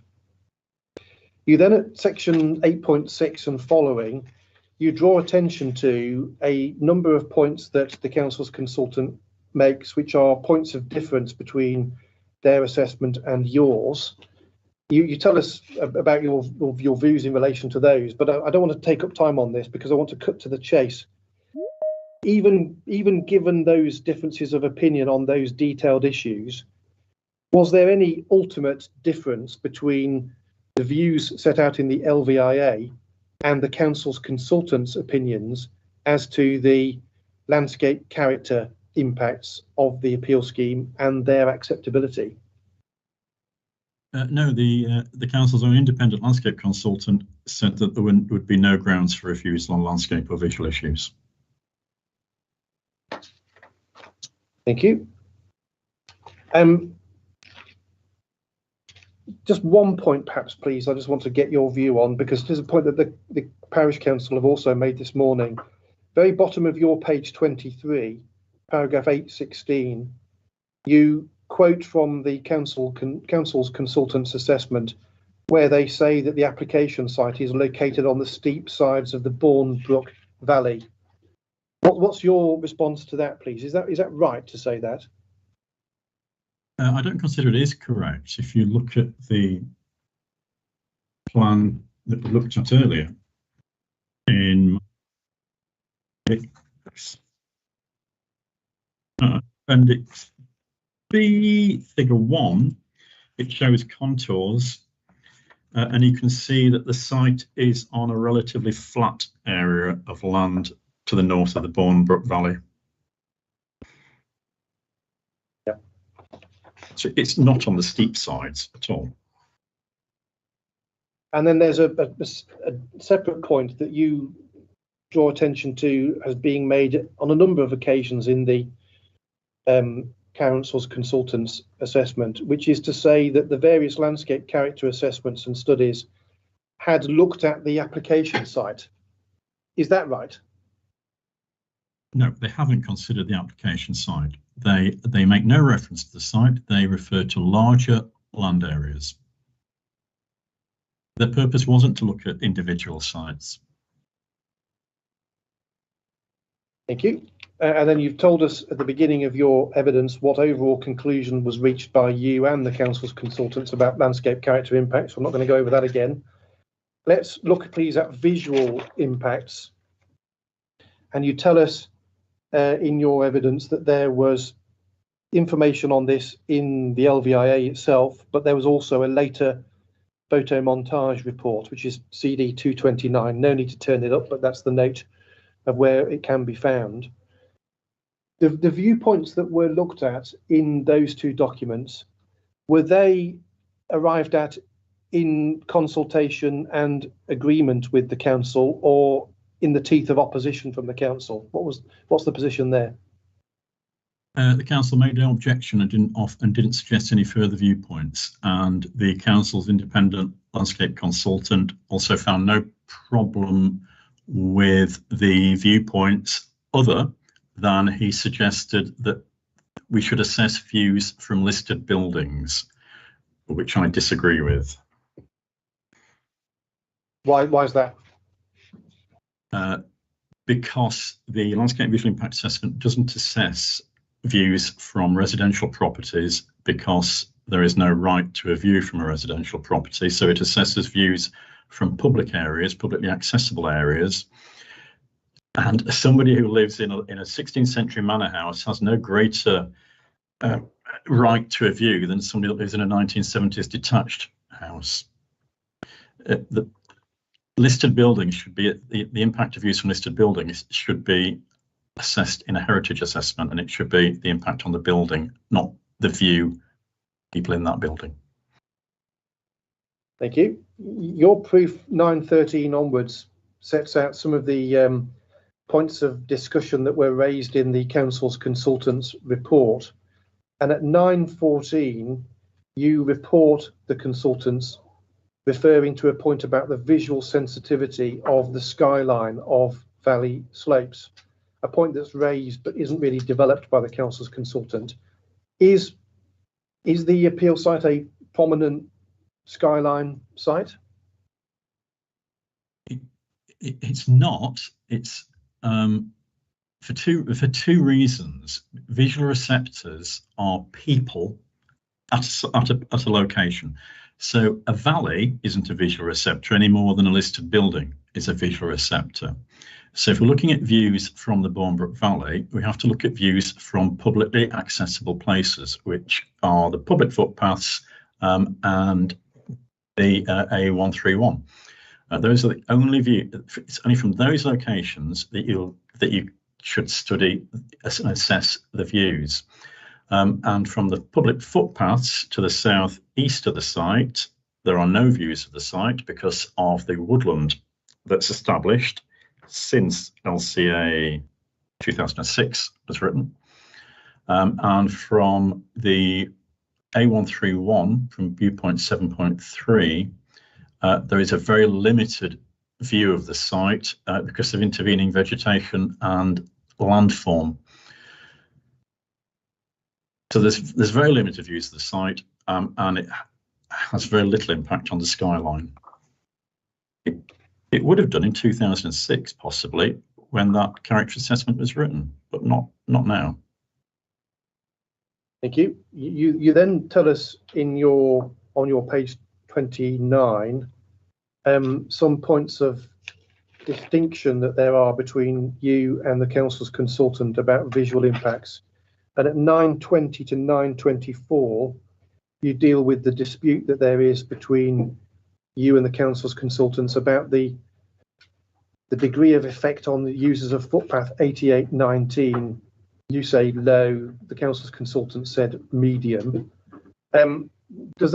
What degree of difference does that make to the overall judgment about acceptability of impacts, do you think, that degree of difference between you and the council's consultants?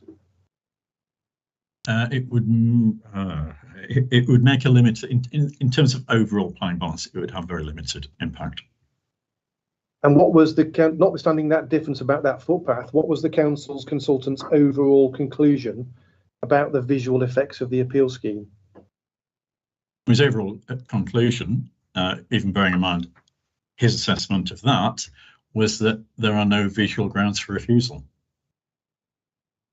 Thank you. Top of page 30, 925 and 926, you say that the council's consultant requested an additional montage, which you've declined to provide. Why did you decline to provide it, and what should the inspector make of the fact that she doesn't have one? We declined to provide it because it was technically very difficult to produce, because we couldn't find a view from footpath 8819, a clear view over the site that included a reference point that the photo montage could use to establish the correct location of buildings. We couldn't do that because of the intervening vegetation along the edge of footpath 8819. And what it would have shown in any case, if we'd taken on board the landscape consultant's recommendation for additional planting on the eastern side of the site, is it would have shown the mature hedgerow that's already there, immediately adjacent to the footpath, between the footpath and the site. So in the very foreground, it would have shown an existing hedgerow, behind which it would have shown 20 metres of new woodland.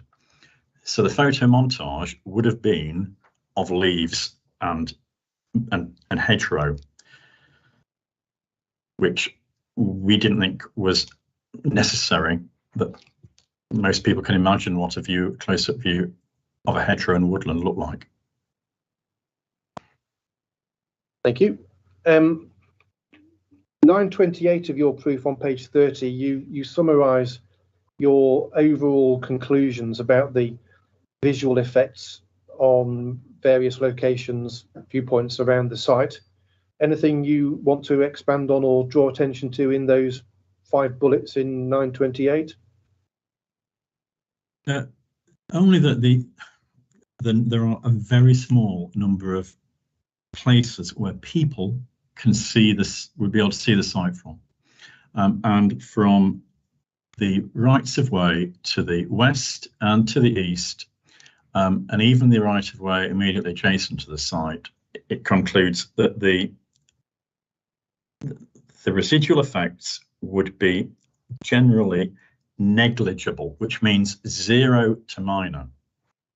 We never say 0 because we can't say what it will or won't be with that degree of confidence. So we say negligible, meaning it could be 0 or it could be very, very minor. Okay. There's just one point I want to ask you about, please, which arises from an email which the council's officer, Mr. Jones, sent to us and the case officer at Pins at 3:15 yesterday afternoon about the suggested itinerary for the site visit. And obviously this is your chance to address those matters. And in that email, the council's saying that they would like the inspector to walk footpath 8816 down towards Highwoods Farm, having started her walk along Russell's Road. Now, whether the inspector wants to do that ultimately is a matter for her, but I just want for you to take the chance to say whatever you want to about visual impacts when assessed from that general location, please, because obviously if the site visit's unaccompanied, you won't be there, and if it's accompanied, you can't talk about the evidence anyway. So this is your chance to say what you want to. Sorry, Mr. Carter, can you read out what was said in the email about the view from? Yeah, Mr. Jones says we would invite the inspector to walk along public right-of-way 8816 down towards Highwoods Farm, having alighted on Russell's Road. There's a small informal lay-by just past the entrance to the right-of-way where the inspector could park before walking back. And it's said that our LVIA acknowledges that there are views of the site from that right-of-way and that planting will be required along the western site boundary to mitigate that. And this is your chance to respond to that contention by the council. I don't think that the LVIA does say that. The LVIA says that that the site is beyond trees and hedgerows between public footpath 8816, and there are trees and hedgerows which filter views of the site, which filter potential views of the site. And the LVIA concludes that at year 1, therefore before planting has matured, when it's only just been planted, at year 1, the resulting significance of effect from pedestrians using public right-of-way 8816 says their sensitivity is high to medium, as their pedestrians. The magnitude of change would be negligible, i.e. 0 to minor, and the resulting significance of effect at year 1 before planting has matured would be negligible. So it doesn't say that mitigation planting would be required. Thank you. You've told us about the council's consultants' overall views on visual impact, and at 9:33 and following, you tell us about what the officer's report said. What was the officer's report's conclusion about visual impact, please? The impacts upon the appearance of the area in this urban fringe location would not be material. Thank you. Can we then quickly please look at how all of what you've said fits in relation to relevant development plan policy? Can you go please to page 32 of your proof paragraph 10.2, where you break down what you say are the relevant aspects of policy LPP 67 on landscape character and features. Have you got that? Yeah. You tell us, first of all, regard must be given to the hierarchy of designations as expressed in what was the 2012 framework, paragraph 113. Has the appeal scheme looked at the hierarchy of designations? It has no impact on any designations. Now, then we're told that proposals should be informed by the character of the landscape as identified in the council's landscape character assessments. Have you done that? We have done that. We've looked at the landscape character assessments and we have provided a scheme which responds positively and recreates some of the key characteristics of the landscape of the local area. Then we're told that proposals which may have an impact on the landscape will be required to include an assessment, which I'm going to lead on this. We know that you've done. You've been telling us about it. Then we're told proposals should not be detrimental to the distinctive landscape features of the area, such as trees, hedges, woodlands, grasslands, ponds and rivers. How does the appeal scheme match up against that requirement of LPP 67, please? It's not detrimental. It removes 3 trees, but it more than mitigates for that with the planting of new trees, the creation of new woodlands, new hedges, new grasslands, new ponds. Unfortunately, no new rivers. Then we're told development which would not successfully integrate into the local landscape will not be permitted. How does the appeal scheme fare against that criterion? I consider that it does successfully integrate into the local landscape through the creation of the new green infrastructure and how the new woodlands and hedgerows connect with existing landscape features and the existing green infrastructure around the site. Then we're told development close to existing features should be designed to ensure that the condition and future retention or management of them, presumably, won't be prejudiced but enhanced where appropriate. Is that criterion relevant to the appeal scheme? And if so, how does the appeal scheme match up to it? The scheme accords with that. There's space around the existing hedgerows to replant them, to improve them and to manage them in the future. Then we're told additional landscaping may be required to maintain and enhance these features. Does the appeal scheme contain additional landscaping to enhance what's over there already? The appeal scheme is almost 50% additional landscaping in terms of green infrastructure. And then on a connected theme, the final bullet you draw our attention to says that the restoration and enhancement of the natural environment will be encouraged through the creation of new green infrastructure networks. How does the appeal scheme fare in relation to that issue?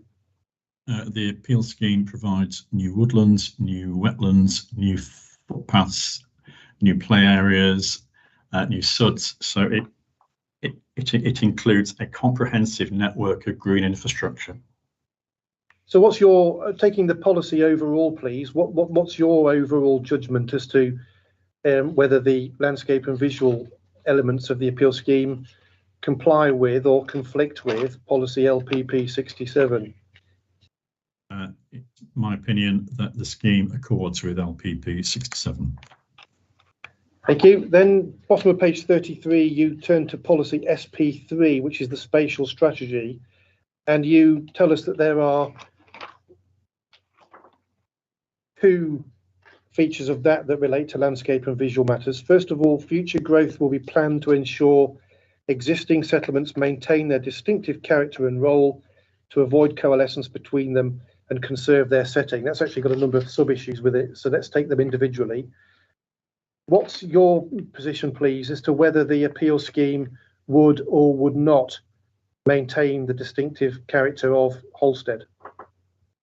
Well, I consider that it would, and the planning officer also considered that the proposal has the potential to respond positively to local character. Does the appeal scheme pose any risk of coalescence between settlements? Absolutely not. And what's your view, please, as to whether the appeal scheme would or would not conserve the setting of Holstead? I consider that it does conserve the setting in terms of the wider landscape character areas and having no detrimental impact on them. Or very and then limited. in the second bullet, in the second bullet point, you say that beyond the main settlements, the policy requires, or the policy says that authorities will support conservation and enhancement of the natural environment. How does the appeal scheme fare against that requirement of policy SP3, please? Well, it absolutely conserves and enhances the natural environment by turning some arable fields into woodland and meadows and wetland areas. So it is an improvement in terms of enhancement of the natural environment. Thank you. Then if we go to your 1020 and just cast our eyes through to 1057 of your proof, you address a fair number of other development plan policies that aren't cited in the former reason for refusal, but which are relevant to landscape and visual matters. I think we can probably take these globally, please. Does the appeal scheme comply with or conflict with each of those other policies that raise landscape and visual issues? Having looked at it in detail, I consider the appeal scheme complies with all of those policies in relation to landscape and visual issues. Thank you. Then you test at 1058 the scheme against various sections of the NPPF. What's your position, please, as to whether the appeal scheme accords with or conflicts with the landscape and visual elements of the framework? Again, it's my opinion that the appeal scheme complies with all aspects of MPP in terms of landscape and visual issues. And then at 1071 and 1072, you draw attention to the part of the PPG that talks about the importance of good design. Now, obviously, this is an outline application. So insofar as we can deal with design matters at outline stage, how does the appeal scheme fare against that guidance in the MPPG? Again, it's my opinion that the scheme complies with the requirements of the MPPG in terms of design, if we're looking at the development framework plan. Thank you. And then to round it all off, please, Mr. Longden, could you read out your paragraphs 1074 and 1075 in your conclusion? I consider that the scheme complies with all national and local planning policies regarding landscape, character and visual amenity. This, together with the long-term benefits to landscape components and only minor adverse to negligible effects on landscape character and views, should be considered in the overall planning balance when determining if the benefits of the scheme clearly outweigh the harm. Thank you very much, Mr. Longden. Thank you, Madam. That's what I had by way of examination in chief. Thank you very much, Mr. Carter and Mr. Longden. I don't think we've got any residents with us still who may wish to ask questions. So if you just bear with me a moment, I'll just check my list because I think some of them have probably been covered anyway by Mr. Carter.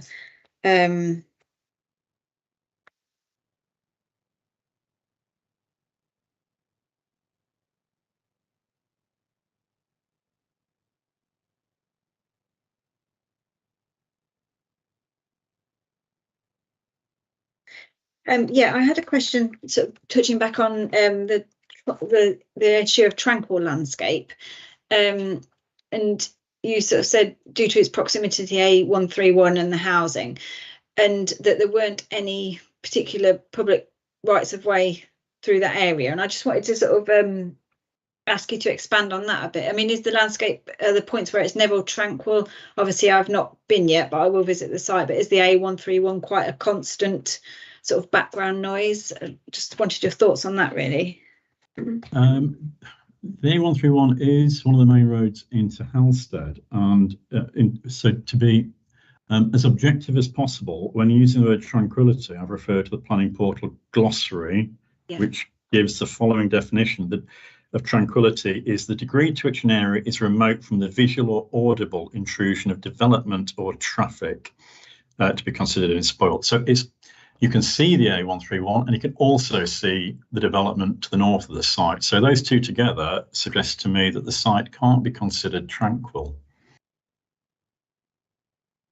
Thank you, that's helpful. And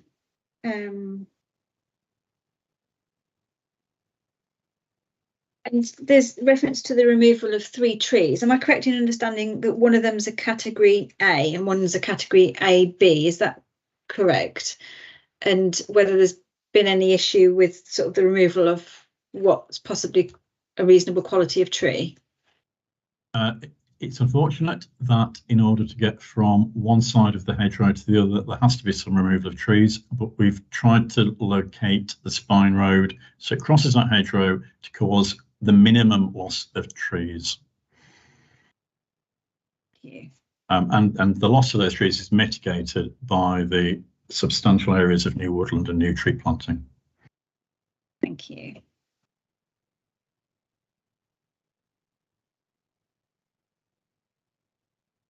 I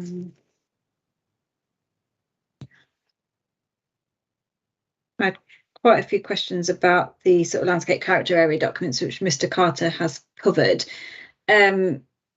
Just to wrap that up, are you suggesting that these documents then they're helpful in giving a general feel for the wider area, but in terms of the sort of site specific, they carry limited weight?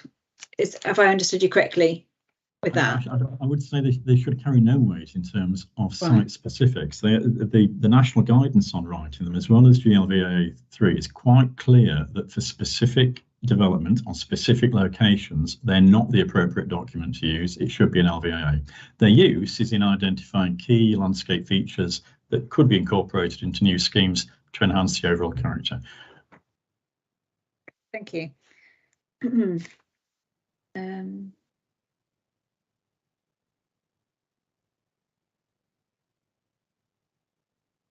I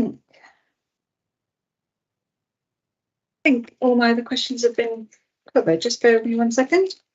The tabs and things.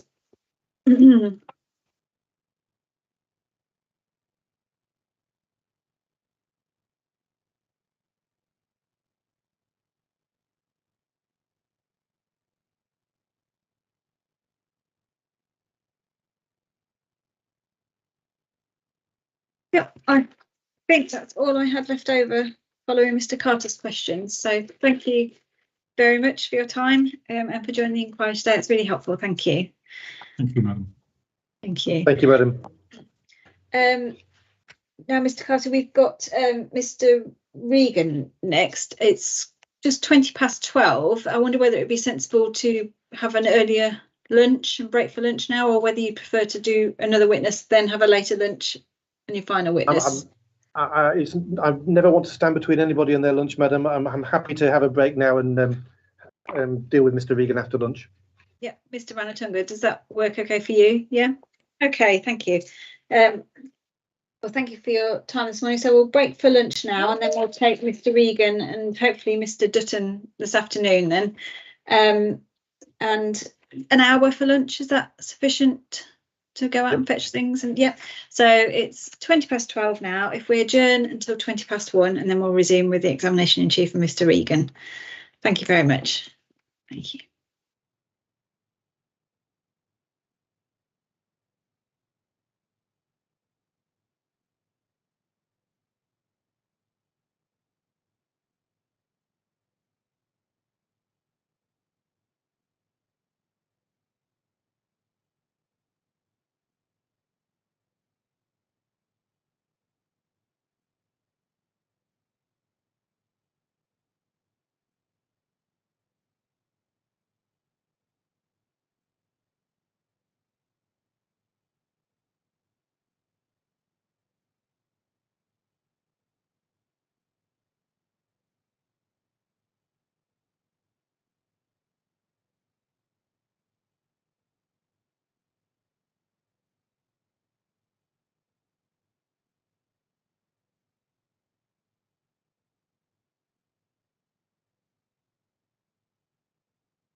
Hello,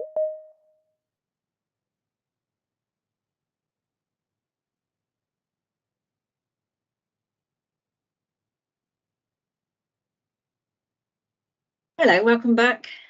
Can you hear me okay, see me? Yes, great. So it's 1:20 and time to resume the inquiry. Are there any procedural matters or anything that needs raising before we move on? Nope. Okay, thank you. So Mr. Carter, if Mr. Regan's all set up and ready, I'll hand straight over to you for your Madam, explanation. yes. Thank you. Yep. Good morning, Mr. Regan. Afternoon. Afternoon.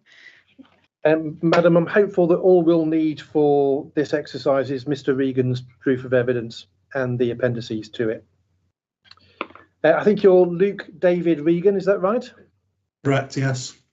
And you hold a Master of Science degree in Transport Engineering and Planning and a higher national certificate in Civil Engineering. You're a member of the Chartered Institution of Highways and Transportation, and you're a chartered member of the Institute of Logistics and Transport, is that right? It is, yes. And you're an Associate Director of the Transportation team at Tetra Tech, based in their Manchester office. You tell us you've over 20 years of transport planning and highway design experience undertaken within a consultancy environment, and you regularly advise across a wide range of development types, which you tell us about in 113 of your proof, and you tell us about your experience as an expert witness. Is that right? It is, yes. 122 of your proof, you tell us about visiting the site on the 31st of August and the 1st of September. And given its importance, please, could I ask you to read out paragraph 123 at the bottom of page 1 of your proof? Certainly, yes. The evidence which I've prepared for this appeal inquiry is given in accordance with the requirements of my professional body. I can confirm that the opinions expressed are my true and professional opinions. Thank you very much, Mr. Regan. You're obviously here to talk to us about sustainability in accessibility terms. Can we start, please, looking at page 5 of your proof, where you tell us about relevant development plan policy. You start off by telling us about policy CS7 in the core strategy. I'm going to lead you on this because it's a matter of submission more than anything else. That policy has been superseded by the adoption of local plan section 2. So that policy is no longer part of the development plan. So we can put that to one side. But you do tell us about policy SP1 in the section 1 local plan, which is the presumption in favour of sustainable development policy. I think that's right. Yes, it is. Then you address policy LPP 42, which is the sustainable transport policy in the section 2 local plan, in essence. Is that right? It is, yes. And then you tell us about one element of the long policy that is LPP 52. You tell us about Part K, which is again asking us to think about sustainable modes of transport being promoted in the design and layout of new development. Is that right too?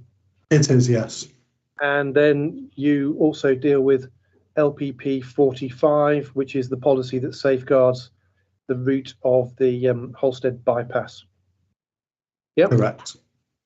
Right. Can we, before we start thinking about some matters that you would tell us about in a little more detail, can you tell us, please, about the attitude of the local highway authority to the application?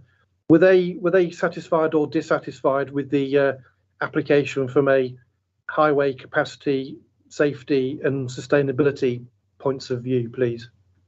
Yes, they were entirely happy with all highway and transportation elements of the proposals, and that was confirmed very clearly in their consultation response sent to Braintree District Council on the 15th of February 2022, whereby it confirmed that from a highway and transportation perspective, the impact of the proposal is acceptable to the Highway Authority, subject to the following requirements, and it then went on to identify 6 planning conditions.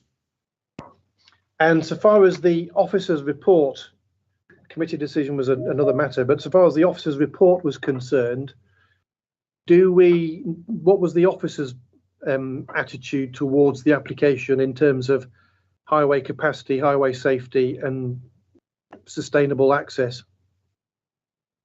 Yes, well, taking each of those in turn, the officer's report to committee confirmed in paragraph 11.3.21 that whilst it acknowledged that parts of the highway network in the town and the surrounding area are congested, the additional traffic generated by this development would not have a severe impact that would warrant refusal of the application on highway grounds. So they didn't take any issue with traffic impacts.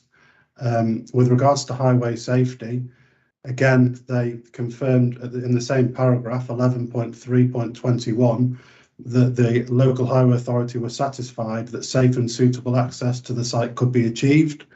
To inform that, the transport assessment that was submitted alongside the planning application included an assessment of personal injury accidents, and that didn't identify any particular clusters or common causations of any accidents which would correlate or identify a highway safety issue. Thank you. I should have asked you this earlier on, Mr. Regan, for which apologies. Can you just tell the inspector about whether you were personally involved in this matter at application stage, or have you been brought on board just for the appeal? No, I have been involved in this since since pre-application stage. Me and my team have been advising on the appeal site since January 2018. So I have been consistently involved in the application. Thank you. Can we then please turn to some matters of detail? And I want to think first of all about pedestrian accessibility. When you are determining whether or deciding whether a particular site would or would not be appropriate in terms of accessibility for pedestrians, what criteria do you use to assess pedestrian access, please? There are various different sources which identify some suggested acceptable walking distances.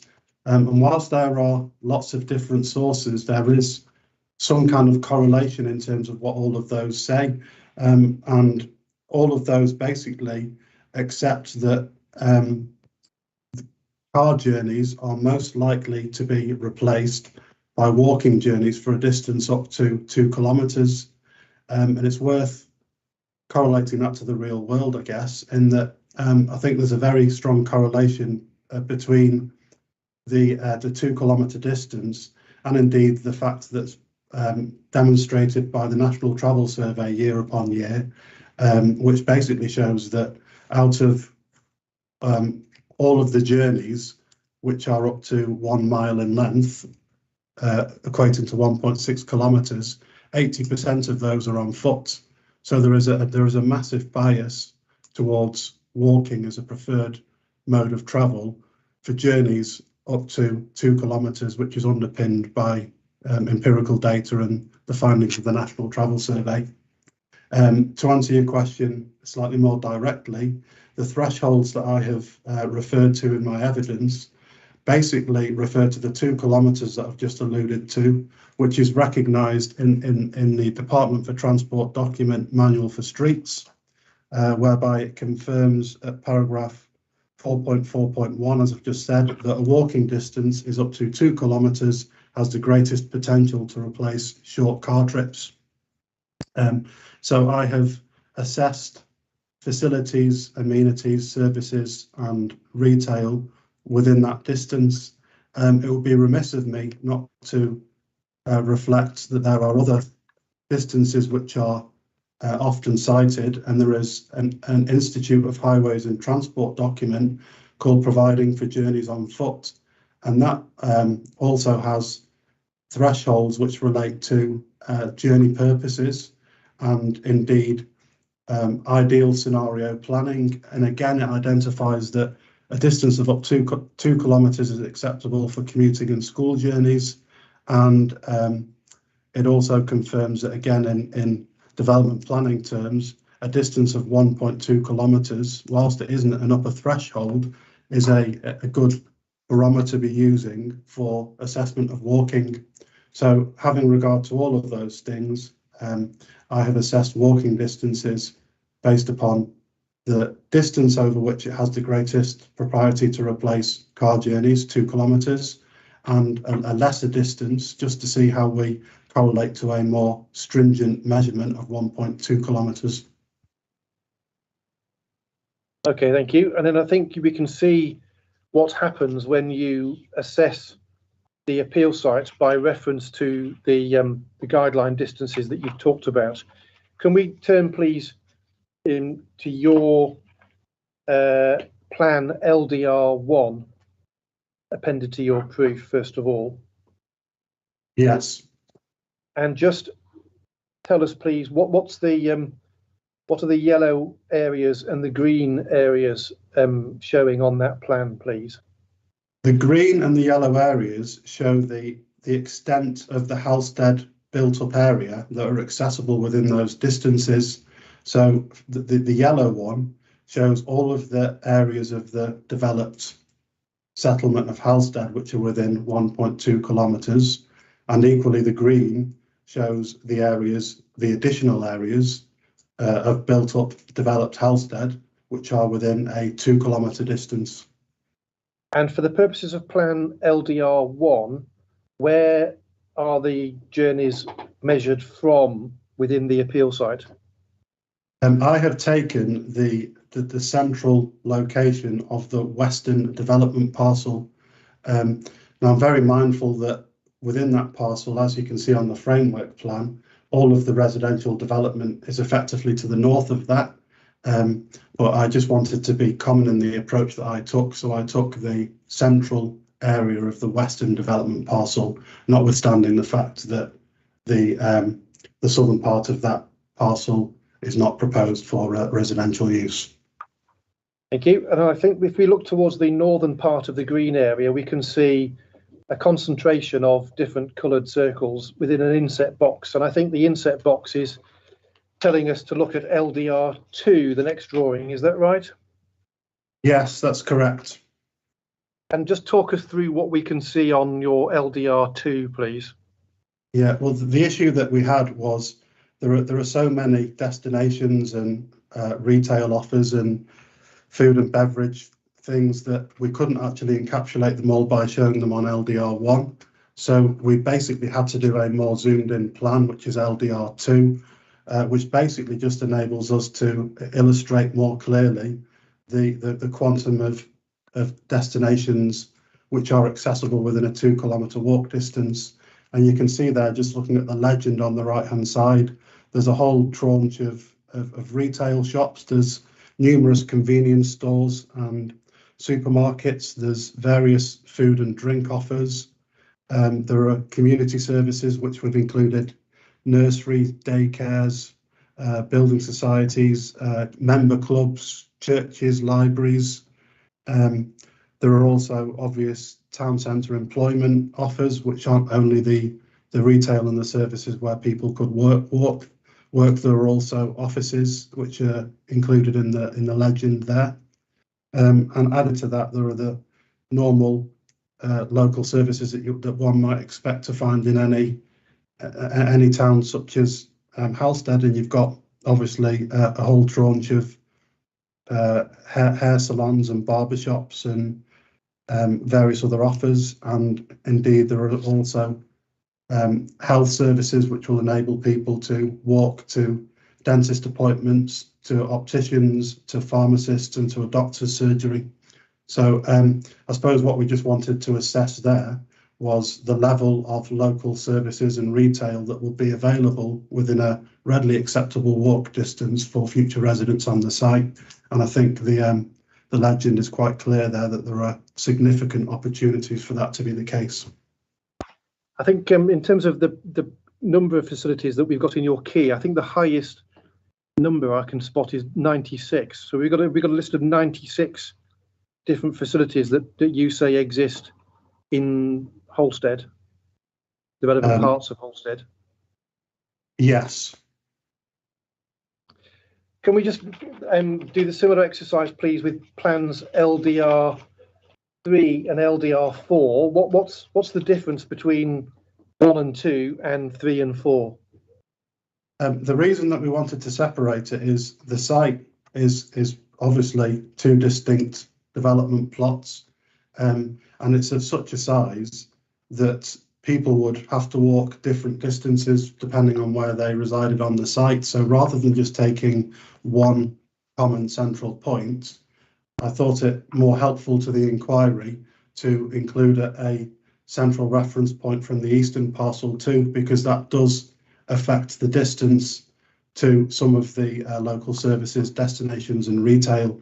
So plans 3 and 4 are equivalent to plans 1 and 2, but there are some variances with regards to the walk distances to those particular destinations and services between the two of them, which can be seen by flicking to my appendix LDR1, because I think LDR1 to LDR4, the plans are obviously very helpful from a visual point of view, but we wanted to be able to demonstrate to the inquiry what the specific walk distances were along various routes within the town. So in LDR1, appendix LDR1, there is equivalent spreadsheet analysis which quantifies the walk distance to all of those services and destinations from the eastern and western parcels respectively. And you've done that again. The first two, table 1, the 2 pages is from the western parcel. Table 2, the 3rd and 4th pages is from the eastern parcel. Is that right? That's correct, yes. And then for each facility, we've got a description of what type of use it is, what type of amenity within that use it is, its name, and then you tell us the walking distance from the relevant point, and then time, minutes. Is that the walking time that you've calculated? It is based upon an average walking speed of 5 minutes to walk 400 metres. I think it's quite helpful just to look at the top rows within 1.2 kilometres for table 1, and the top rows for within 1.2 kilometres for the eastern parcels on table 2. I just think it's just by way of a works example. When I was on site there, there's a very well-stocked co-op store, which is, as you can see there, looking at table 1, we've measured it as 1,010 metres away from the centre of the western parcel. That's a 13-minute walk. That in itself would meet most of the day-to-day shopping needs of residents on the site. It's a post office, it has a cash machine, it has very well-stocked food, including fresh fruit, veg and meat. I mentioned that really because it's helpful to see there in table 1 that we've measured that as being a 1,010 metre walk distance equating to 13 minutes. If you were to look at the corresponding entry in table 2, where it relates to walk distances from the eastern parcel, you can see by virtue of geography, it's actually 200 metres closer to the centre of the eastern parcel. So if you were to apply that approach through the whole of the spreadsheet analysis, that's why there are variances between the walk distances across those tables. Okay. So could you sort of draw the threads together, please? Can you give your judgment about how well or how badly placed the appeal site is to provide access to a range of services on foot? I think it has a significant amount of opportunity for journeys to be undertaken on foot. Again, I'm mindful of the 2 kilometre distance, which is widely reported as a distance over which car travel can be replaced by walking, and there are substantial amounts of local retail and amenity and offers within the town to an extent that I believe that it shows that it is an incredibly well located site for pedestrian travel. Now, apart from the numerical distance, are the qualitative aspects of a route relevant when thinking about how likely or unlikely people are to walk to and from particular places? Yes, they are. Obviously, the quality of infrastructure is important in terms of having adequate footway provision and adequate crossing provision, and indeed also considering how much of a dissuadance factor heavy traffic routes and things would be.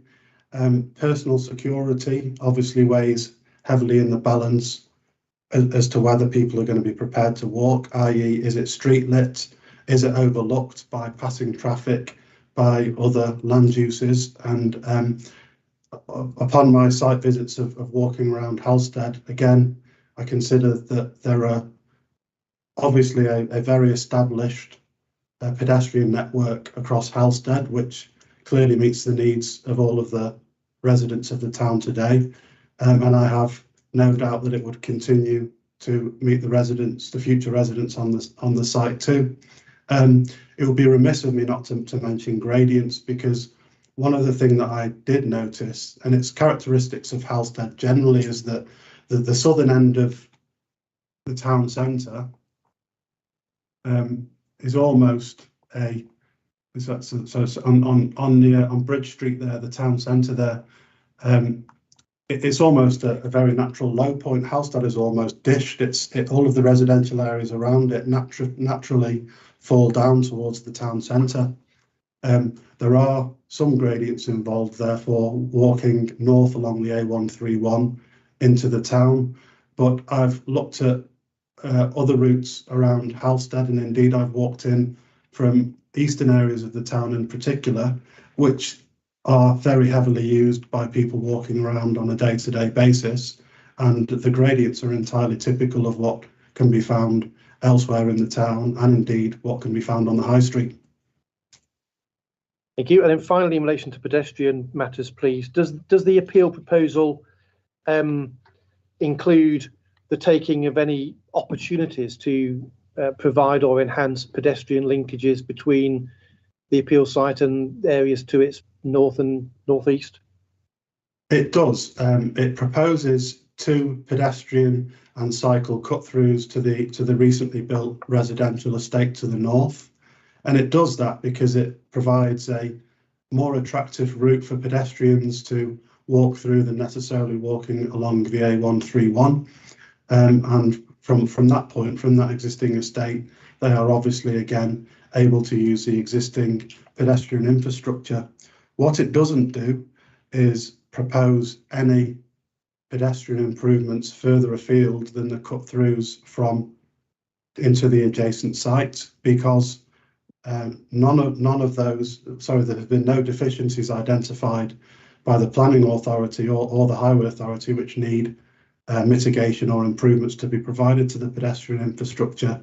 That isn't just a finding which they have applied to the application site. It's also been a common position with regards to their consideration of accessibility, pedestrian accessibility for the site immediately to the north and other new residential estates which are currently getting built just to the west of the A131. So to summarise, the only pedestrian improvements are those connections through to the existing resi, nothing further afield. Thank you. Can we turn, please, to think about buses next? Yes.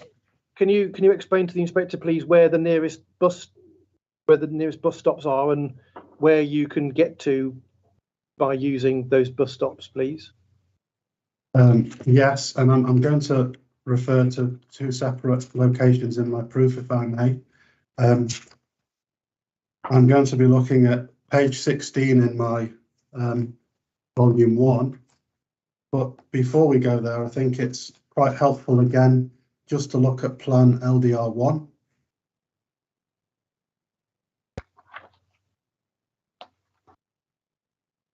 Because plan LDR1 doesn't include all of the bus stops around Halstead, but it does include the ones which are most relevant to the site, and they are shown as the blue bus logos within the yellow hatched area of Halstead.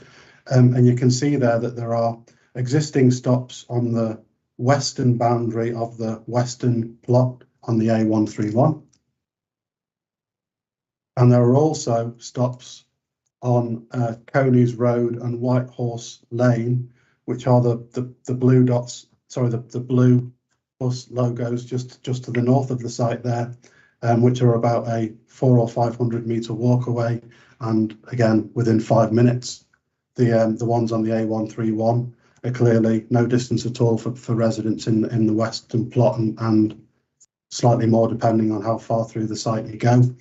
In terms of what levels of service they actually provide access to, we've reviewed the current service provision and found that the stops on the A131 have hourly services which connects through to Braintree, and they operate on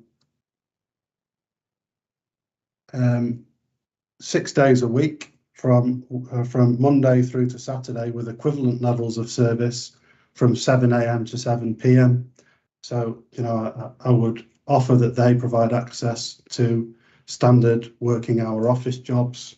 I would also offer that they obviously cover a accessibility to shops in Braintree and the extra services which are located there, and indeed any kind of further educational type destinations which are included in Braintree. Before we talk about the stops to the north, it's also worth pointing out that those stops on the A131 are also currently served by a regular school bus service, which provides a connection to Headingham High School, again to correspond with the start and the end of the school day for secondary school education.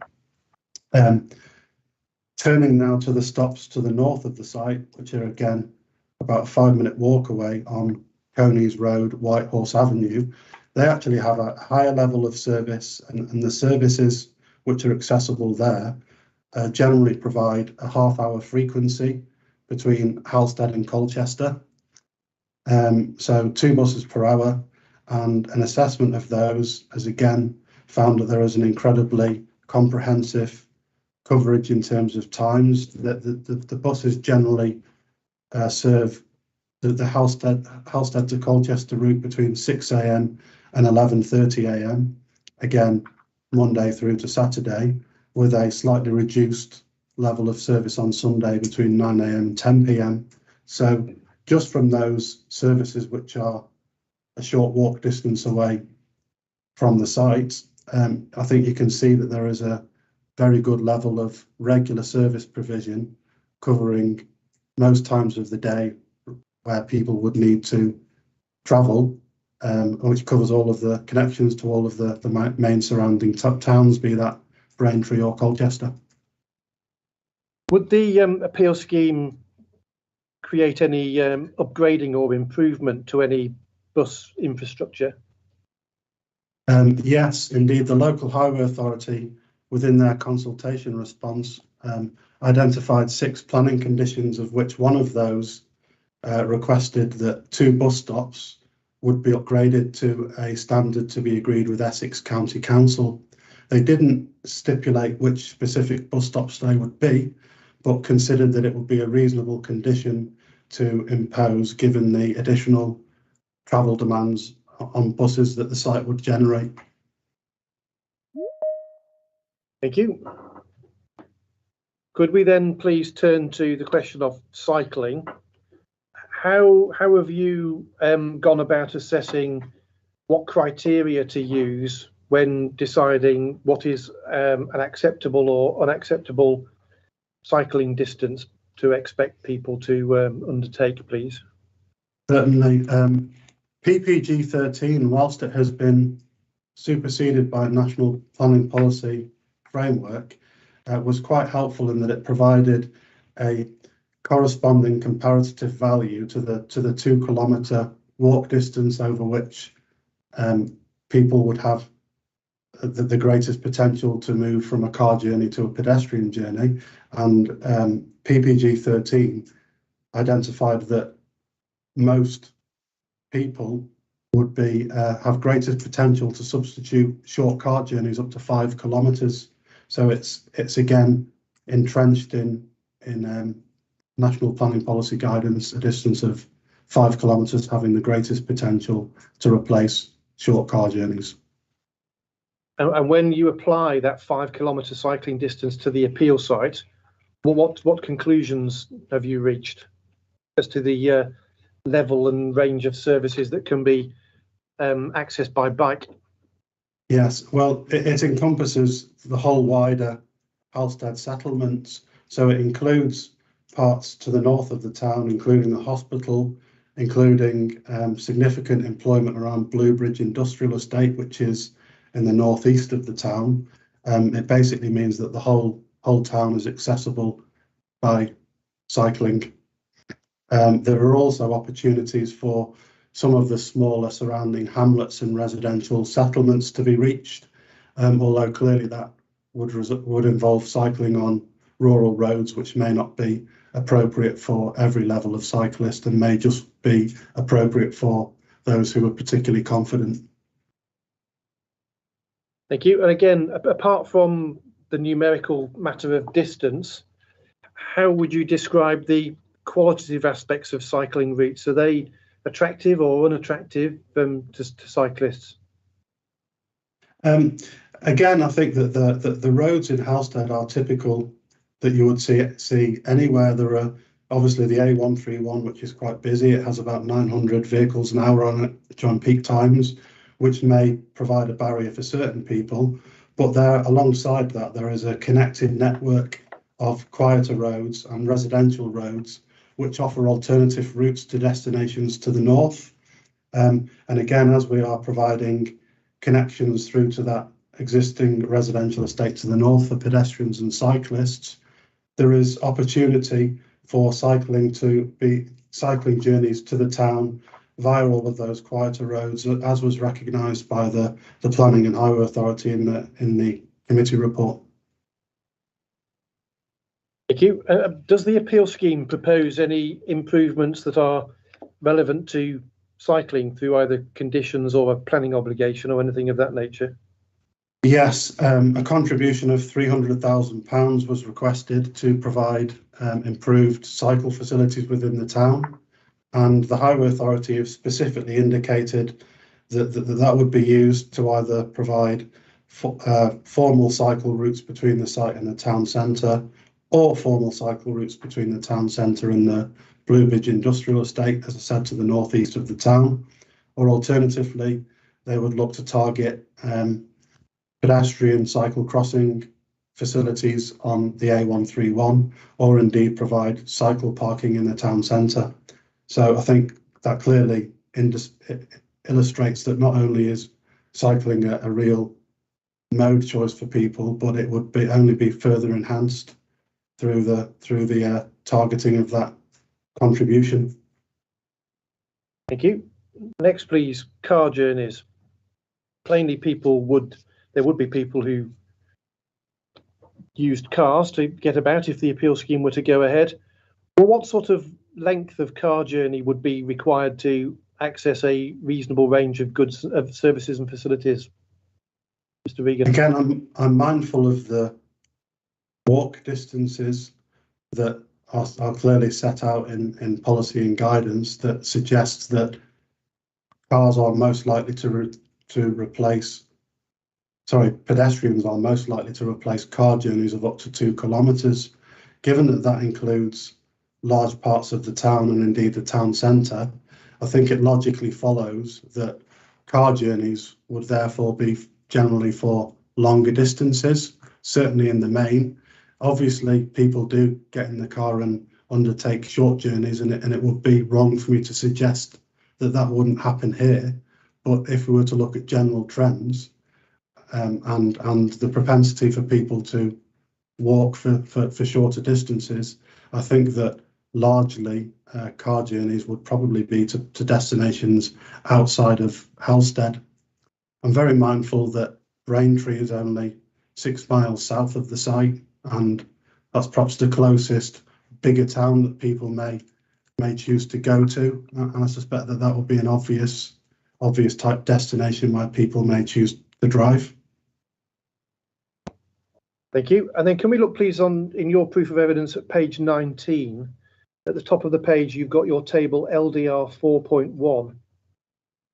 What's that table dealing with, and what would you like the inspector to draw from it, please?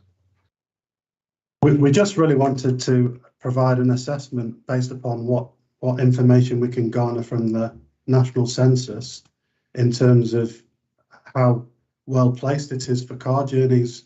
The only information collected as part of the national census relates to journey to work, So it doesn't look at things like leisure trips, retail trips and all of those things, but solely looking at commuter distances.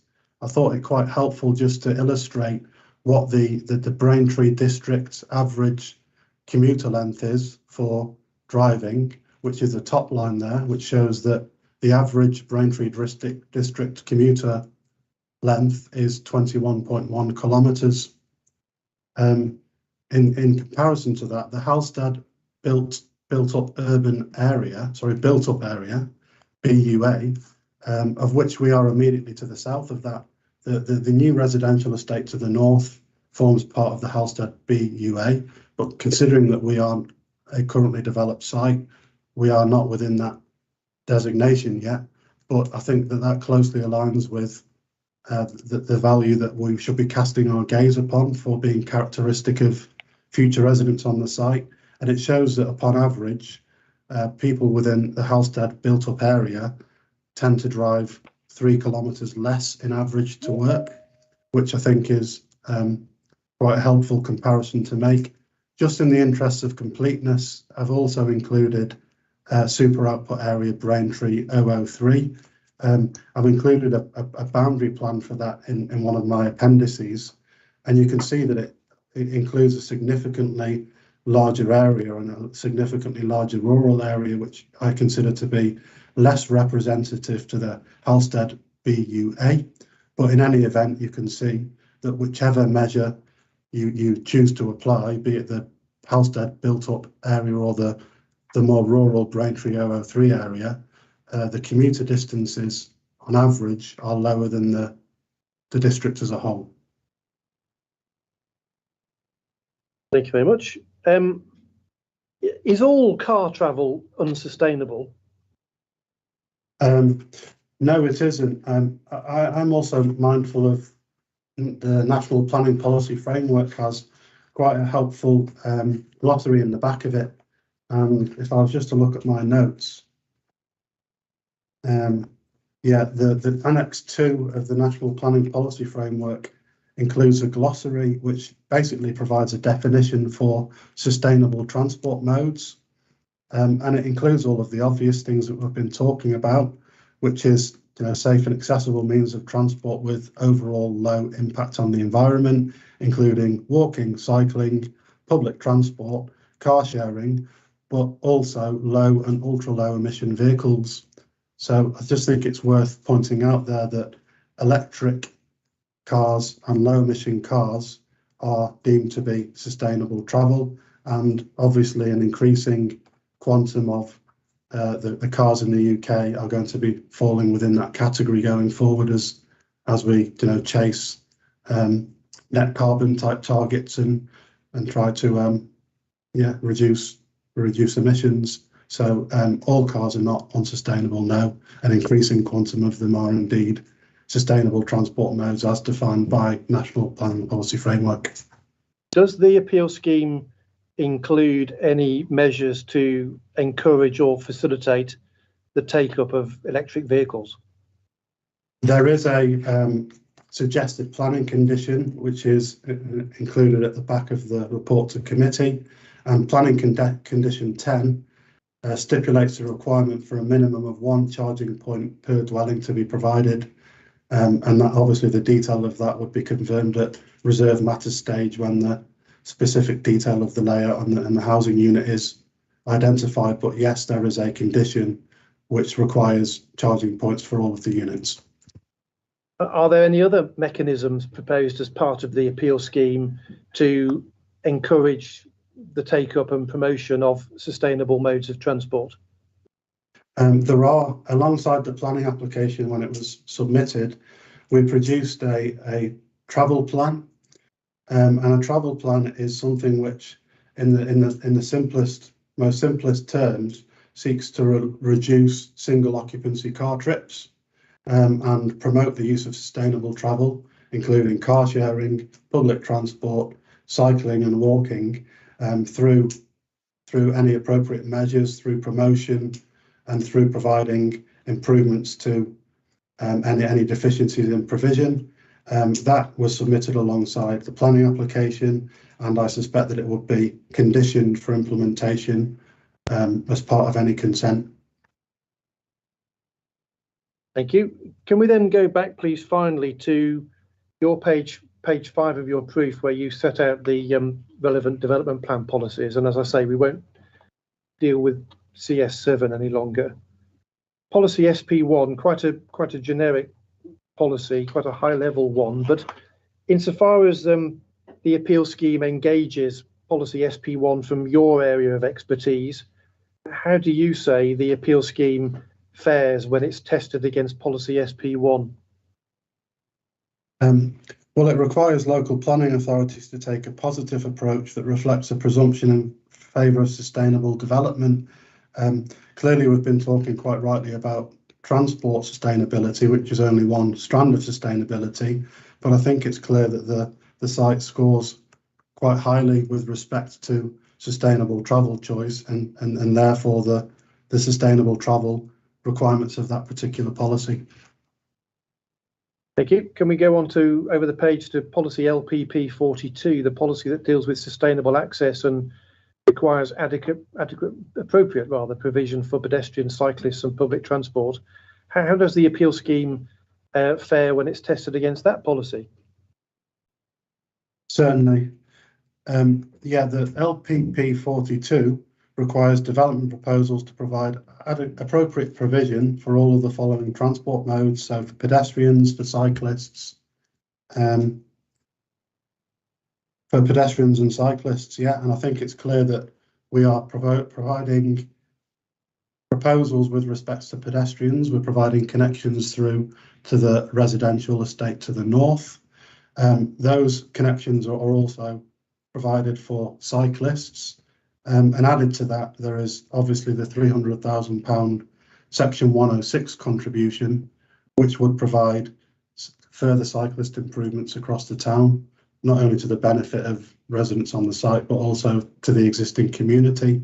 So given that we are providing those measures and given that there are no other shortcomings in provision that have been identified, I think that we fully meet the requirements of that policy. And then policy LPP 52 Part K, which is again referring to the promotion of the use of sustainable modes of transport. Probably take this one a bit more quickly as it sort of overlaps with LPP 42. Just for completeness, what's your view, please, as to the appeal scheme's performance against that policy? LPP 52 Part K requires sustainable modes of transport to be promoted in the design and layout of new development. Again, I think we've talked at length around that, and obviously it accords with that. There is no unacceptable highway impact. We've assessed it fully to the acceptance of the local highway authority and planning authority, and again to the acceptance of the local highway and planning authorities. There is no severe impact on the highway network resulting from the proposal. So again, I see no conflict with that policy. Thank you. And then you turn to the NPPF on page 7. You refer to paragraphs 105, 110, 111 and 112A of the NPPF. Not going to ask you to read those out, please, but what's your view, please, as to whether the appeal scheme does or does not reflect the aims of and requirements of those provisions in national policy? Yeah, well, I'm very mindful that the local policies that we've just talked around are all post NPPF. They are all quite recent policies, and having a look through the national policies in the NPPF, they align very closely with the comments that I've just given with respect to the local policies. So again, I find no conflict with the sustainable travel requirements of those elements of the NPPF. Thank you. And then final short point, please. I want to just ask you to deal with one matter that the parish council raised in their presentation this morning, and that's the observations that were offered about the distance to the secondary school in Holstead. First of all, please, it was said that the secondary school, which I think is the Ramsey Academy, is that right? It is, yes. It was said that that's about 2.5 kilometres walk from the site. Firstly, as a matter of fact, do you agree or disagree with that as an estimation or rough calculation of the walk distance? No, again, I agree with that. The Ramsey Academy is to the east of the A131, so it's to the east of the main road, next to Halstead Leisure Centre. It would be a 2.5 kilometre walk for most via the quiet residential roads to the north of the site between the academy and the development site.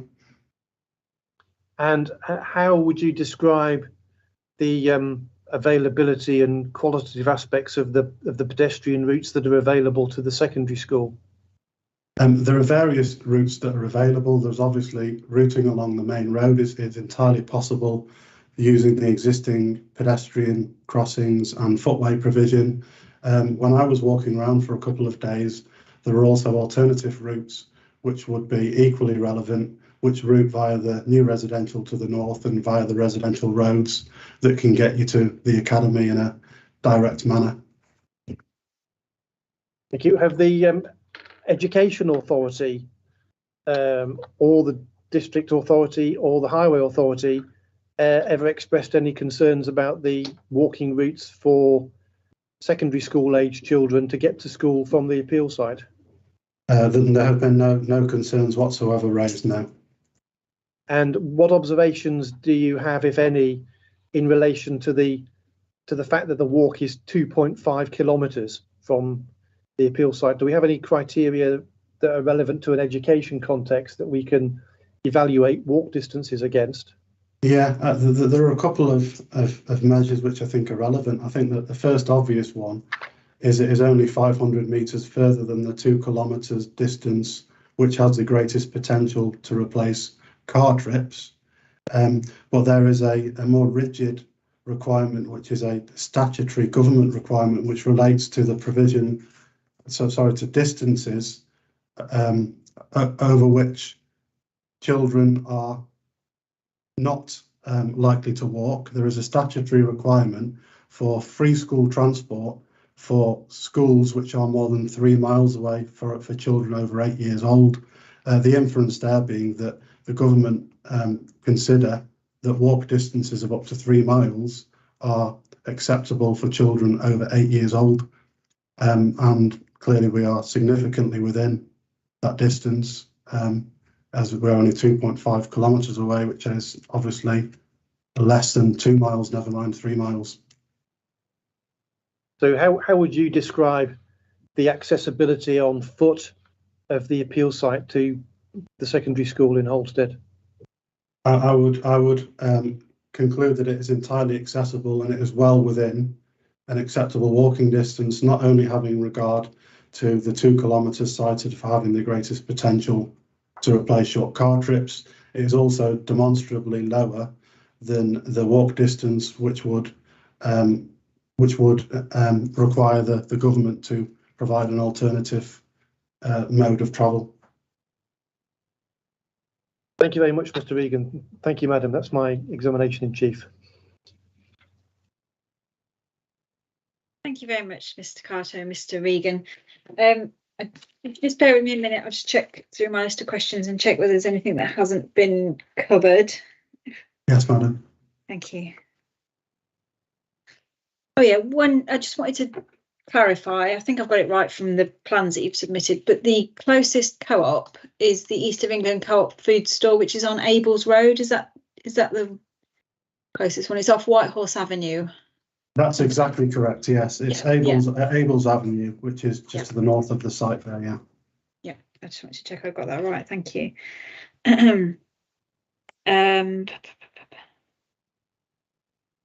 Yeah, and there's one thing, and you have already answered this, but just so that I've got it correct in my head, the commuter distances, so where you've got table 4.1, which is the average commuter distances by car, and you've broken it down into the 3 areas. Can you just clarify again for me? So the commuter distances of 21.1 kilometres for the Braintree district, that's the district as a whole. Yes, madam. And then the Halstead one just refers to the Halstead settlement. And then as the final plan shows, the super output area stretches all the way beyond Halstead and to Sidewell, Headington and Castle Hedingham and right out to the airport. Is that correct? Yes, madam. If I was to take you to volume 2 of my proof, Yes. to appendix LDR3, Yeah. there are three plans there which show the specific boundaries that each of those areas relate to. So taking each of those in turn, then the first sheet behind cover sheet appendix LDR3 shows the whole Braintree district. Yeah. The second plan, which has got a bit of a jagged black line around Halstead, shows the existing defined Halstead built up area, to which we are immediately to the south of that. Yeah. And the third plan again shows the super output area Braintree 003, and you can see there, as I was trying to articulate in my evidence, it includes a significantly larger area, including significant rural areas and much lower density developed areas. So I would offer that it corresponds more closely with Halstead built up urban area, which is the second plan. But I just wanted to make sure I was giving you the full picture, including that wider comparison, if it was one you wish to make.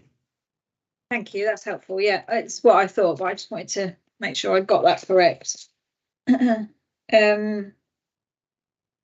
And just another point of clarification, which I think you've made clear in your evidence.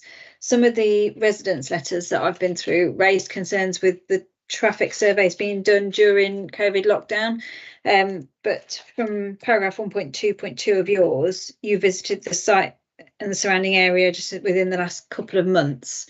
Is that correct? So I visited the site in August and September. Yeah. With the actual traffic surveys that were submitted alongside the planning application, were actually included in the transport assessment, which was produced in March 2019, and that collected data in 2018 on the A131, adjacent to the site frontage.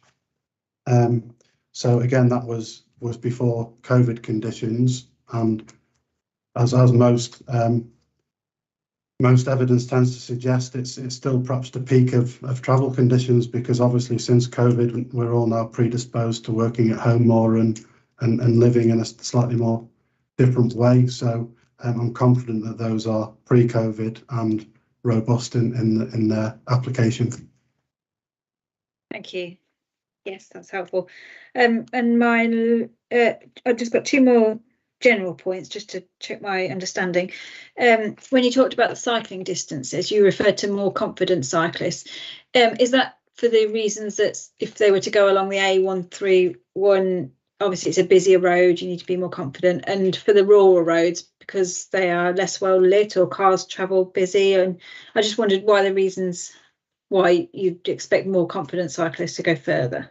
Within Halstead, there is obviously, as I alluded to earlier, there's residential roads which are quite quiet that, less confident cyclists, including perhaps secondary school aged children, may be comfortable cycling upon.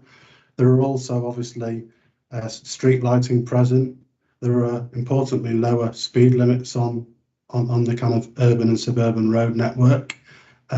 Those things tend to fall away the further away you get from the town of Halstead.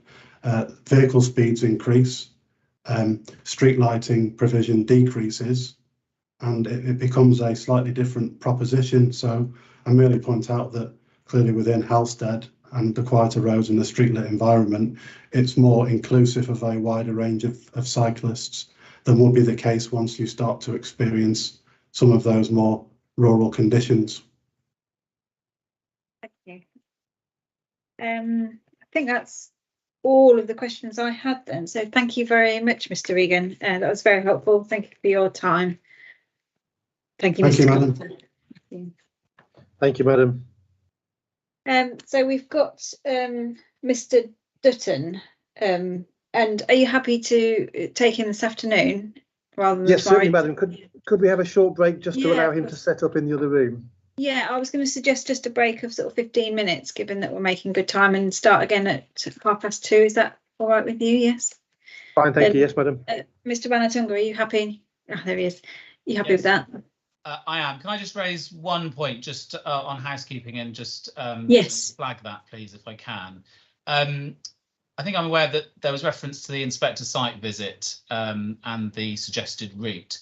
And for your note, we've got, I've seen the emails here. I think there was one sent to, it's ISOSA, Charles, isn't it? I got it the wrong way around. Yeah, it's fine. 10th of October at, so yesterday at 19:40 by Ms. Tutton at Gladman. She sent the inspector site visit suggested route to Pins and copied us in. I think there's just 2 points, if I could just make those briefly in relation to that. One is that email trail that goes with that just ventilates the point which officers made and you heard responded to by Mr. Longden this morning. And that's that officers were suggesting that you simply look at one of the pedestrian routes for the public right of way, which is sort of an additional part. And Mr. Longden said, well, that's not something where the LVA has actually accepted that there's any open view of the site. And I hope it's clear. I mean, we're seeking to assist you here. It is a matter that was raised in terms of visual impacts by councillors. That was a concern more generally. It isn't particularly onerous to add that to your route, and I see that it is included on that route. So that you know the council's position, we would invite you, obviously it's subject to your view, to actually just add that on, and it is in that suggested route. So it's all there in the emails, and you'll see the reasons given, and indeed you've got a note of the response given by Mr. Longden. The second point, and this is just to flag it really again for your assistance, is I'm mindful that we've not assisted you with walking routes to the town centre. And one of the points you'll have noted that in fact has just been covered is that raised by the parish council as to using the quieter residential routes and, for example, access to Ramsey Academy, but also generally to the town centre. And I just note that the suggested routes that you've got on this plan is actually for landscape and visual purposes. It's not for locational sustainability. And I wonder whether you'd be assisted by the parties really identifying a walking route to the town centre through what I'm terming the quieter residential road. So that's really through the Bloor Homes and David Wilson Homes site to the north, because that is something that has been raised by third parties and indeed I think lay behind the council's reason for refusal on locational sustainability.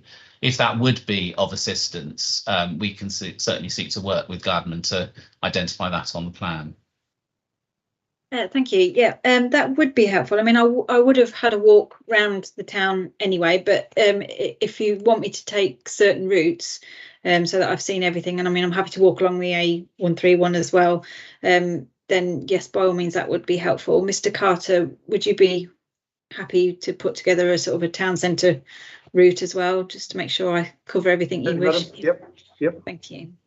Thank you. And yes, I've got the email with regards to the public right of way 8816 and Highwoods Farm. So I've got all the information there. I mean, Mr. Carter, I don't know whether there was anything further you wanted to add from Mr. Longden's. No, that's fine then. Yes, well, if you're happy to put together a town centre route as well, then by all means, that would be really helpful to me. And then I've seen everything that both parties would like me to see as well. And that can cover some of the parish council points as well. So thank you very much. Okay, so if we adjourn now, it's now 20 past. If we come back at 2:35, just take 15 minutes, is that okay? Perfect, thank you very much.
Welcome back, everyone. Welcome, Mr. Dutton. Are there any other procedural matters before we resume? Nope, shakes of head. Okay, Mr. Carter, I'll hand directly over to you, Mr. Dutton, then. Thank you. Thank you, Madam. And again, I'm hopeful that all we'll need is Mr. Dutton's evidence for this exercise. To introduce you, I think you're Peter John Dutton, is that right? That is correct. You hold a Bachelor of Arts degree in Environmental Planning and Management from the University of Wales, Bangor, and a Master's degree in Civic Design from the University of Liverpool, and you are a full member of the Royal Town Planning Institute, is that right?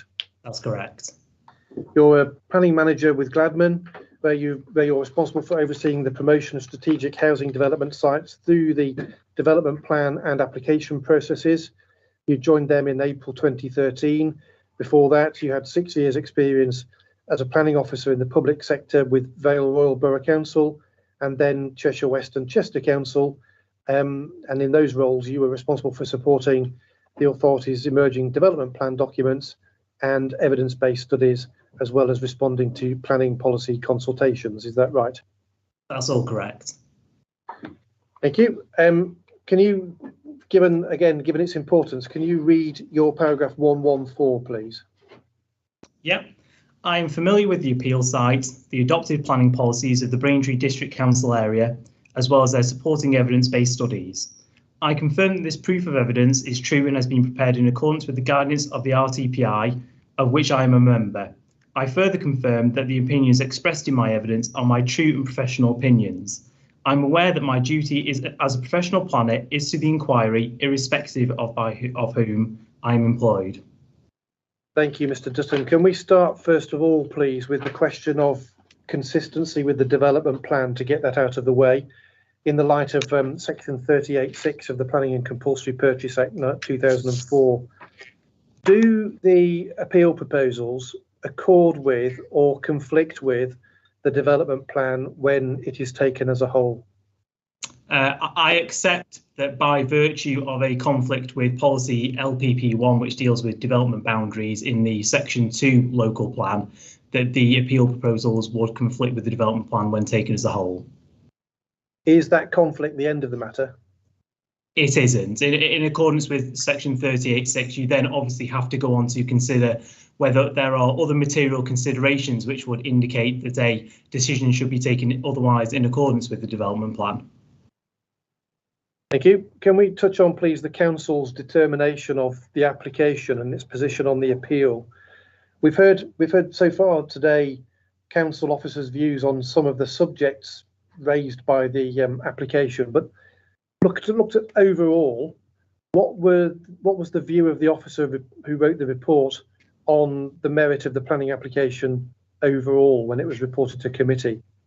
The application proposals were reported to planning committee with a recommendation of approval, and that reflected the fact that by that point the application had been in determination for almost 3 years. And in that time, we'd worked extensively and closely with the council's officers and other consultees to ensure that any technical issues had been resolved. Now, at the time the authority determined the application and the officer made that recommendation, did the council think it did or did not have a 5-year supply of deliverable housing land? The council believed it had a deliverable 5-year land supply of 5.1 years, a marginal supply of 5.1 years. So what sort of planning balance was that recommendation formed in the light of, please? It was taken in light of a flat planning balance, as it were. So effectively, it was accepted that the application proposals would conflict with the development plan. However, the planning officer felt that there were material considerations that indicated that a decision should be taken otherwise than in accordance with the development plan. Thank you. We know that the application was refused, notwithstanding that recommendation. We know that there were 2 reasons.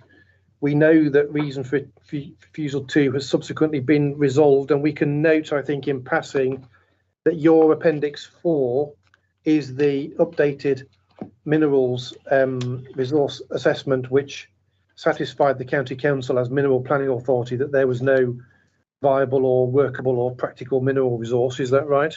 That's correct. We also know that since the refusal, the council's published a new 5-year supply assessment, which puts its supply at 4.86 years, and we've got common ground that the council's supply is no more than 4.86 years. We know that that's led to the council's current position on the appeal, but in terms of decision making, as set out in the NPPF, what are the implications of the council not having a 5-year supply? Effectively, the most important policies for determining the appeal are now rendered out of date by virtue of footnote 8 of the framework and the absence of a 5-year housing land supply, and the appeal proposals for to be determined in accordance with the tilted planning balance. And it's common ground again in the agreed statement of common ground between the parties that paragraph 11D and Lim, I think it's paragraph 11D, Lim 2 applies to the determination of the appeal. Thank you. Insofar as the most important policies for determining the appeal are concerned, which policies of the development plan are the most important ones, do you think, please? I consider they are Section 1 local plan policies, SP1, SP3 and SP7, and Section 2 local plan policies, LPP1, LPP42, LPP52 and LPP67. Thank you. Now, can we start, please, with policy LPP1? Don't necessarily think people need to turn it up, but if people do want to look at it, it's core document 7.2, page 95 of the plan. What decision-making test does policy LPP1 contain, which is of relevance to testing the appeal scheme and the appeal site? Effectively, it outlines that within a development boundary, development will be permitted outside of a where it satisfies the relevant test of the policy. Outside of a development boundary, it outlines that proposals will be confined to uses appropriate to the countryside. And you've told us already that the appeal scheme doesn't comply with policy LPP1, and you've told us already that it's out of date by dint of there being no 5-year supply. But I want you to explain, please, what your view is of the amount of weight that should be given to policy LPP1 and to the breach of policy LPP1. Effectively, in the absence of a 5-year housing land supply, I believe that policy must now attract reduced weight in the planning balance. Effectively, it is a policy that would serve to restrict development coming forward on otherwise sustainable sites in the absence in a position of a housing land supply deficit. Now, I acknowledge that a purpose of LPP1 is to protect and enhance valued landscapes, and to, in the wording of policy LPP1, which is a slight discrepancy with the framework, it states protect the intrinsic character and beauty of the countryside, whereas the framework says recognise the intrinsic character and beauty of the countryside. That purpose also needs to be seen in the lens of a housing land supply deficit. Okay, so what overall conclusion have you reached about the amount of weight to be given to LPP1 and the breach of LPP1?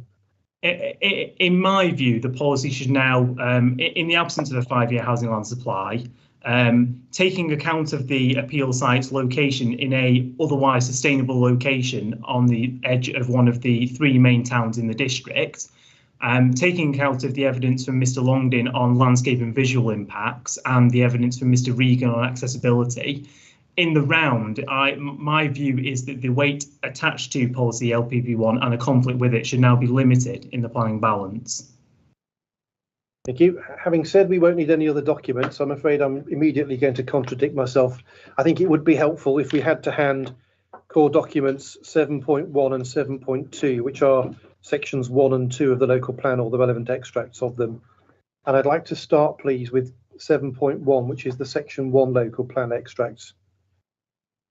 And I'd like us to look, please, Mr. Dutton, at policy SP3 on plan page 21. Yes, I'm there.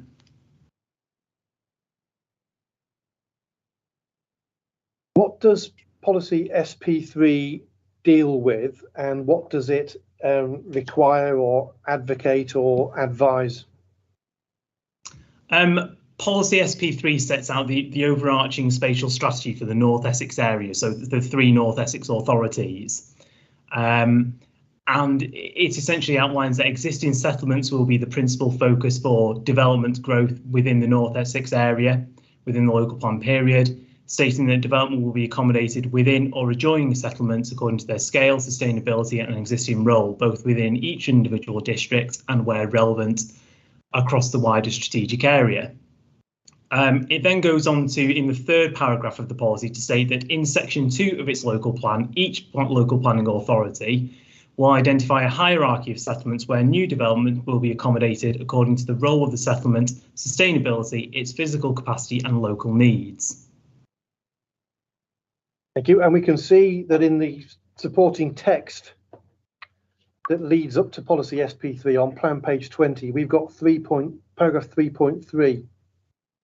In Braintree district, the growth will be mainly addressed via urban extensions. Braintree town, as the largest service centre in the district, will have a number of new urban extensions. Over 4,000 new homes will be allocated in this area. The other main focus for development will be the A12 corridor, with the main town of Witham and service villages of Hatfield, Peveril, Kelvedon and Fearing, with allocations of over 2,000 new homes. Other parts of the district, including the town of Halstead, will have smaller allocations to reflect a more local need and make the best use of brownfield sites, recognising that these areas are not as sustainable.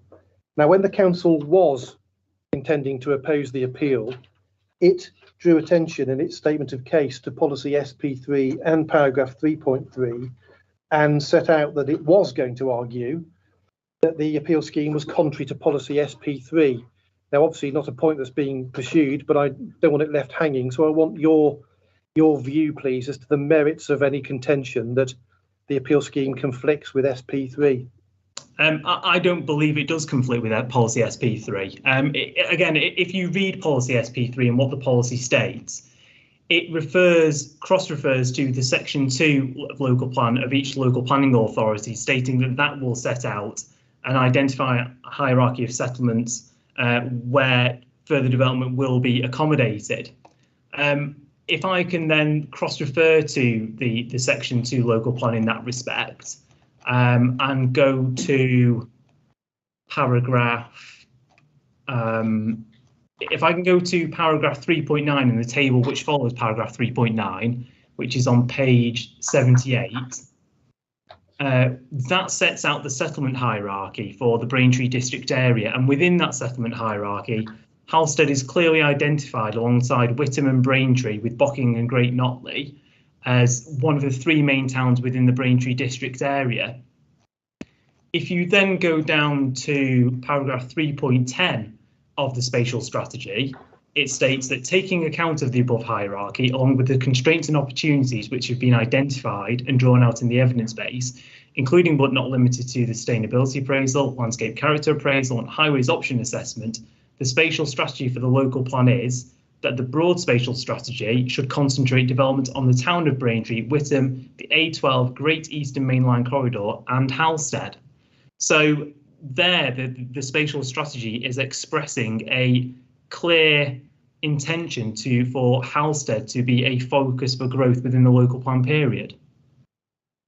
Is there any indication in the spatial strategy is there any indication in the spatial strategy as set out in the section 2 local plan that Halstead is to be treated as a matter of principle in any way different from Braintree or Witham? No, there's no sequential preference at all within the spatial strategy in relation to the 2 other towns within the district. Do you think that there is any conflict or tension or difference of emphasis between the spatial strategy in the section 2 local plan as compared with what we saw in the section 1 local plan? No, I think it follows from SP3, and when read together with SP3, I believe the appeal proposals comply with the spatial strategy. If it were to be concluded that there was any tension or conflict between the Section 2 local plan and the Section 1 local plan, how should we go about resolving any conflict or tension? Sorry, can you repeat that question again? Sorry. Yeah, if it was to be thought that there was any conflict between the Section 1 and Section 2 local plans, how do we go about resolving the conflict? I believe the conflict that the council's position in relation to policy SP1 seems to be, or SP3 seems to be drawn from the supporting text of the policy. And again, I come back to the point that if you read policy SP3 alongside what the spatial strategy in the Section 2 local plan states, it clearly identifies Halstead as a focus for growth within the district. To my mind, the relevant test then becomes, in the absence of, there is no local need test as inferred by the council's suggestion that Halstead is not an appropriate location for growth seems to be derived from a concern that its services and facilities don't have the ability to absorb further growth, or it only has ability to accommodate a reduced quantum of growth. But that is not what the spatial strategy states. And in the context of what the spatial strategy does say, I think the relevant test is whether or not Halstead could sustainably accommodate further development on the appeal site. And what's your judgment as to the outcome of that test? Can Halstead sustainably accommodate up to 200 more dwellings? Yes, yes, I believe it can. There is no evidence that its services and facilities cannot accommodate further development on the appeal site. We have responses from Essex County Council in their role as the local education authority, stating that any capacity constraints within education provision can be satisfactorily addressed. We have responses from the Mid-Essex Clinical Commissioning Group saying that any healthcare deficiencies can be addressed through proportionate developer contributions. Is there any infrastructure capacity constraint or limitation that isn't proposed to be dealt with in any planning condition or the planning obligation? No, not that I'm aware of. And what view did the officer in the officer report to committee take in relation to the appropriateness of Halstead as a location for up to 200 further homes? Again, his view was that it was a sustainable location for the quantum and type of development proposed. If I can just turn up the relevant extracts in my proof of evidence, which is in paragraph 4.2.16, where I quote from the council's committee report. I think there, in relation to the spatial strategy and the spatial approach, that the case officer states, however, as one of the three main towns in the district, Halstead is considered a sustainable location for an appropriate scale of housing growth. Whilst the town may not have the range of services or public transport options that can be found in Braintree and Witham, it nonetheless offers a good range of day-to-day services and facilities, and includes several large employment areas which offer residents the opportunity to meet their needs within the town. I'd also highlight as well that in the following paragraph, in 4.2.17, I note that actually that policy SP3 was actually cited in the committee report, but no conflict with it was noted in the case officer's planning balance. Thank you. Let's turn, please, to landscape and visual matters. And I don't want to go into this in detail because the inspector's still got Mr. Longdon's evidence fresh in her mind, no doubt, from this morning. But in very brief summary terms, please, what do you take from Mr. Longdon's evidence about the overall landscape and visual effects of the scheme? And what have you done with them in putting them into the planning balance? My overall take from Mr. Longdon's evidence is that the landscape and visual effects are in the acceptable range for the appeal proposals. The effects are not significant. And that was also the view shared by the council's independent landscape consultant. And what about council's officers? Again, they shared the view, taking their lead from the independent landscape advice that they received. They stated that the landscape and visual amenity matters were not a ground for refusal or resisting the application proposals. And in that context, I afford the landscape. I accept, as Mr. Longdon stated, that there will be a degree of landscape harm as a result of developing a previously greenfield site. but I think that harm in the overall planning balance would be limited. And was there any other assessment in any detail before the planning committee that supported the view that they eventually took in relation to landscape and visual matters? No, there wasn't. Accessibility, please. Again, even fresher in the inspector's mind, Mr. Regan's evidence. What do you take to be Mr. Regan's advice to you as to what factors to feed into the planning balance when thinking about the locational sustainability of the appeal site? Again, having heard from Mr. Regan's evidence and taking account of his evidence, my view is that this is an appropriate location for developers insofar as accessibility is concerned. Future residents will have the ability to access services and facilities by walking, cycling, public transport. If there is a need to undertake journeys by car, I mean, I accept, as Mr. Regan explained, that there is always the possibility that residents will choose to elect to use the private car, but any journeys are likely to be short. There are opportunities to potentially undertake those journeys by sustainable or more sustainable modes of private travel. And again, as Mr. Regan has explained, there is a proposed condition that would secure electric vehicle charging points. Thank you. The reason for refusal 1 also contained a reference, an allegation of overdevelopment. Now, how should the question of whether there would or wouldn't be overdevelopment be addressed? Is there any relevance in itself of a mathematical exercise in thinking about the proportionate increase to a settlement in terms of numbers? No. I think it needs to be approached on the basis of that. Is there any real tangible harm from accommodating further development on the appeal site in this location? You need to look at the ability, as we've touched on already, the ability of Halstead services and facilities to absorb the quantum of development proposed. It's not a straightforward exercise of saying, is there a cap on development? And in this case, there isn't a numerical cap on development in the context of an overarching minimum local plan housing requirement. Thank you. Can we then just draw the threads together, please, in relation to SP3 and the settlement strategy in the development plan? How does the appeal scheme fare when you test it against the spatial strategy and policy SP3, please? I believe it complies with policy SP3 and it complies with what the spatial strategy seeks to achieve. Thank you. Right, let's turn to the most important policies, because I'm going to lead on this because it's a matter of law.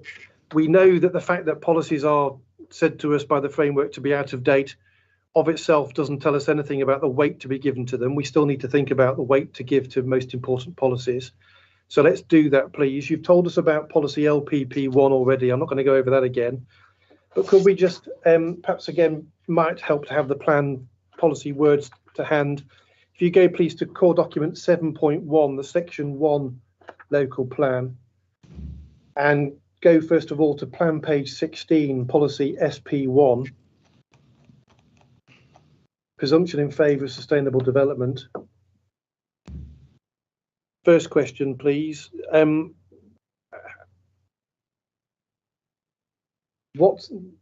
the recent date of adoption of this policy, what's your view, please, as to whether it does or doesn't comply with the framework? I believe it does comply with the framework. So how much weight would you give to it? I would give it full weight. And is there any conflict between the appeal scheme and policy SP1? No, I don't believe there's any conflict between the appeal scheme and policy SP1. As we've already stated, it is common ground between the parties that the presumption in favour of sustainable development applies to the appeal, the determination of this appeal. And I believe that when assessed against that policy and the presumption in favour of sustainable development, the development would represent sustainable development when taken in the round. Thank you. Can we go please to plan page 43, policy SP7?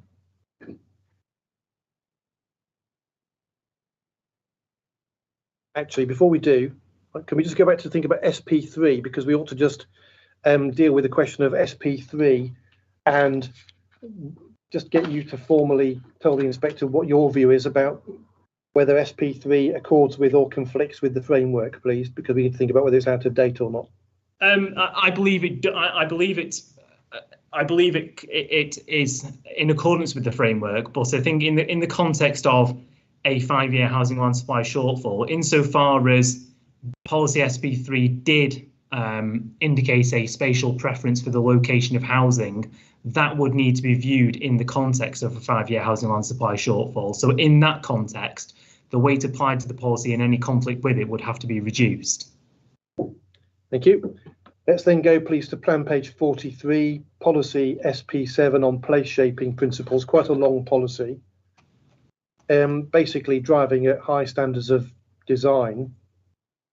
Does this policy comply with or conflict with the framework? Complies. And does the appeal scheme comply with or conflict with the policy? I believe it complies with the relevant elements of the policy. Are all parts of this policy relevant to an outline application? No, I believe a lot of the elements of this policy are relevant to reserved matters and more detailed applications. I think just having a look at it, I think it was specifically 1, 2, 3. I think it was potentially, from recollection, it was the 5th bullet point: create well-connected places that prioritise the needs of pedestrians, cyclists, and public transport services, that was particularly drawn out in relation or in association with the appeal proposals.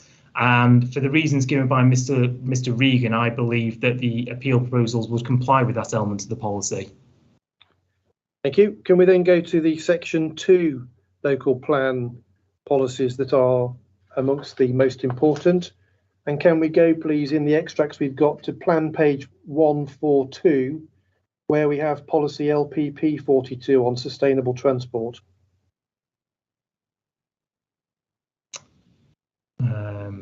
Yes, I'm there. Again, same 2 questions, please. Does this policy accord with or conflict with the framework? It's accords with the framework. And insofar as it can be applied to an outline application, does the appeal scheme comply with or conflict with the policy?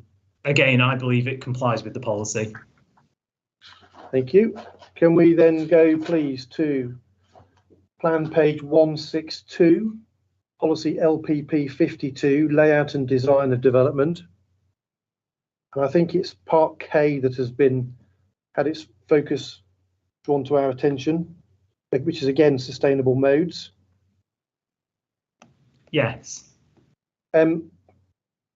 First question, please. Does part K, or the policy overall, does it comply with or conflict with the framework? I believe it complies with the framework. And does the appeal scheme comply with or conflict with the policy?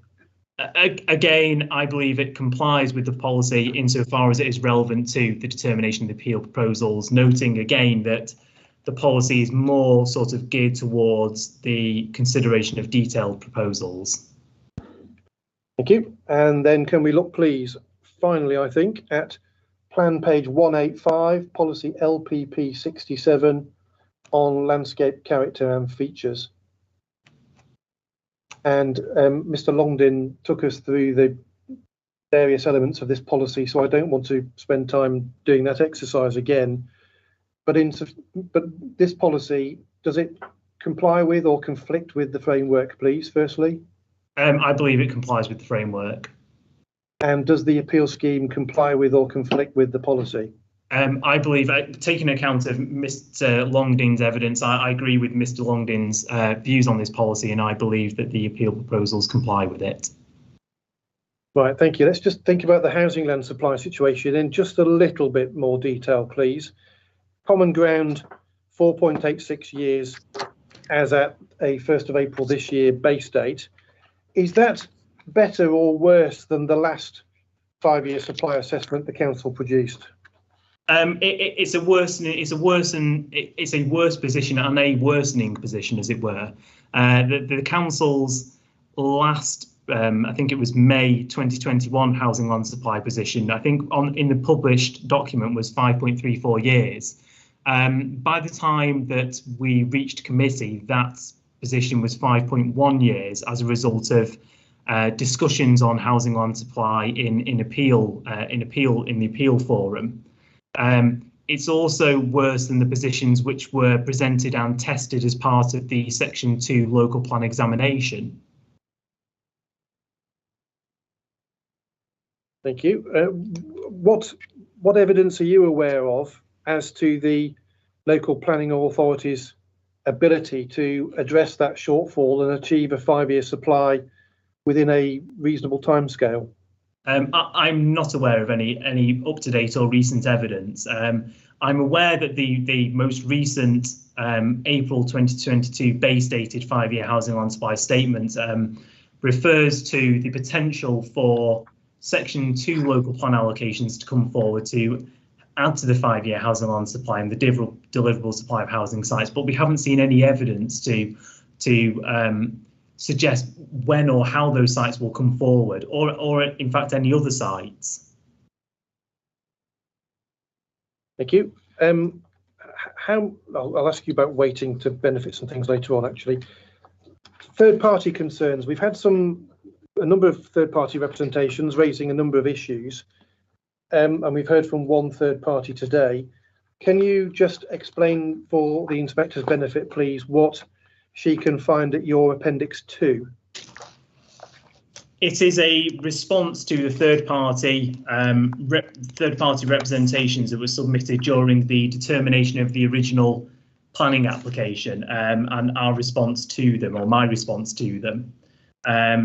I'd also want to add as well that I've had sight of the third-party representations which have been submitted after the submission of the appeal as well, and I'm satisfied again that the concerns that they raised are adequately addressed as part of the appeal proposal. Thank you. Can we then turn, please, to think about whether there are any benefits of the appeal scheme?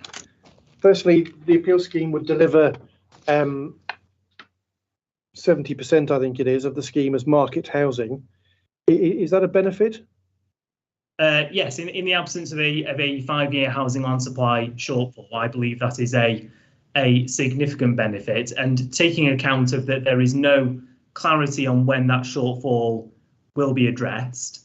I think you also got to take account of that I cite within my evidence, I can't remember, I'd have to go through the relevant section, that the ability to demonstrate a 5-year supply is a minimum requirement in any event, and there have been appeal decisions and Secretary of State decisions which have afforded significant weight to the benefits of market housing, even when a 5-year housing on supply can be demonstrated. And I think the fact that where an authority can't demonstrate a 5-year housing on supply, there is the tilted balance becomes engaged. That to me is a clear indication that there is a great importance. Great importance needs to be attached to the benefits of addressing that shortfall as soon as possible and sustainably. Can you just tell us, please, if the appeal were to be allowed, how do you anticipate the timescale for delivery of housing from the appeal scheme panning out, please? How much of a contribution could the appeal scheme make to increasing housing supply within a reasonable timescale? I believe a significant proportion of the housing from this appeal site could come forward within the 5-year period. Within my evidence, I've set out a delivery table, which I believe is at Appendix A3, that sets out the broad timescales for delivery on a number of schemes that Gladman have previously promoted across the country. And that shows the average time from obtaining outline planning permission to commencement is approximately 24 months. 2 of the schemes within that table are also schemes that Gladman has previously promoted in Halstead. And they saw construction commence within, I think it's 22 months and 25 months respectively. So I believe that a significant proportion of the houses on this site could come forward to add to the 5-year supply within the 5-year supply period. Just taking the assumption that you could have a delivery rate of 40 dwellings per annum, you could see it with that lead in time taken into account, you could see approximately 120 houses on this site brought forward within the 5-year period. Can you just say a little about how Gladman work as a land promoter, please? Is there any incentive on Gladman to hold sites back or land bank them?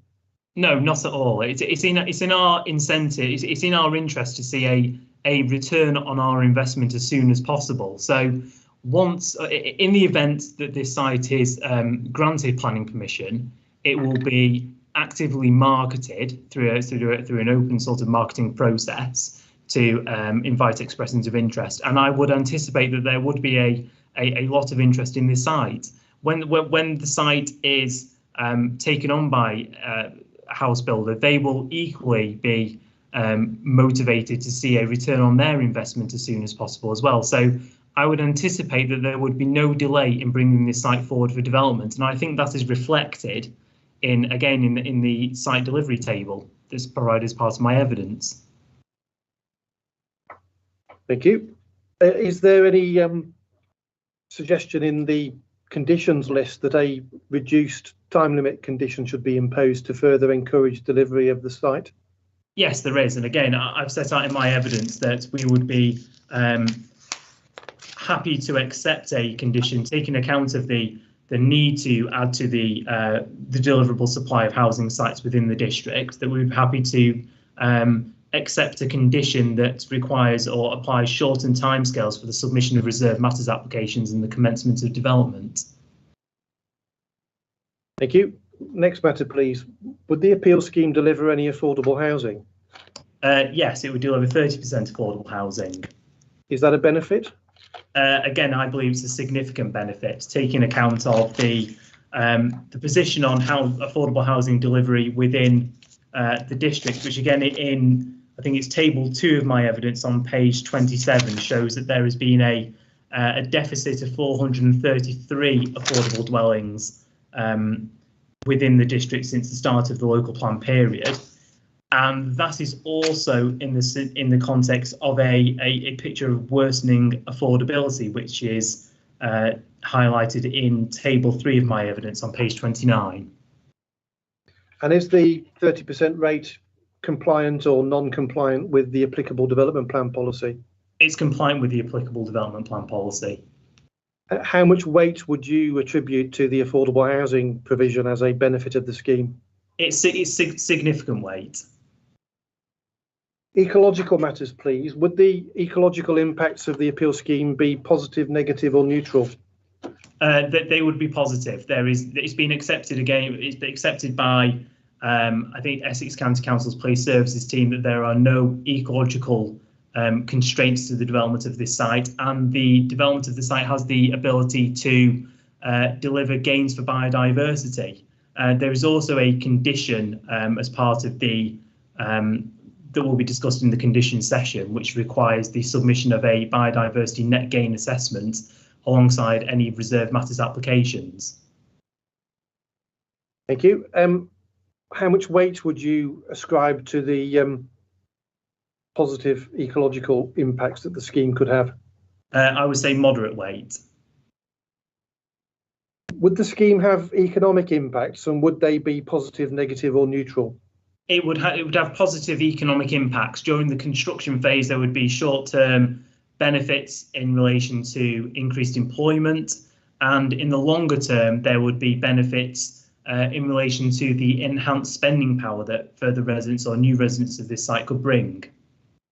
And how much weight would you give to those economic benefits? Moderate weight. As we'll see tomorrow, I think the planning obligation proposes various contributions to community facilities of various kinds. Given that those are obligations in the Section 106 obligation, are those benefits or mitigations of harm? I accept they are partly there to mitigate the impacts of this development, but they will also deliver wider benefits for the existing community, and that was also recognised by the case officer in their committee report. Take, for example, you have a contribution or an obligation that will help to deliver a new community centre or building in Halstead, and that also makes an allowance for provision for those contributions to cover land remediation costs, which I understand has been a potential issue in bringing that project forward. You have the cycling contribution, which will help to deliver the Braintree District Cycling Strategy and Action Plan, which again, whilst partly there to enhance the accessibility of the appeal site by cycling, would benefit existing members of the community. Thank you. Can we think about the dual role that the road through the southern part of the appeal site would perform? Obviously provides access to the housing that's proposed, but you're also putting it forward as a section of the aspired to Halstead bypass. Is the provision of that road in that location in that way a positive, negative or neutral aspect of the appeal scheme? I think it's an important positive benefit of the appeal scheme. The appeal site has been designed from the outset to accommodate a primary road, which also has the potential to act as the first phase of a wider bypass around the southern and eastern edges of Halstead. Again, we'll come on to it tomorrow when we talk about the Section 106 obligation, but there are obligations within the Section 106 which would require the primary road to be delivered as part of any reserve matters application. The Section 106 also secures land for safeguarded land for the potential future delivery of a roundabout.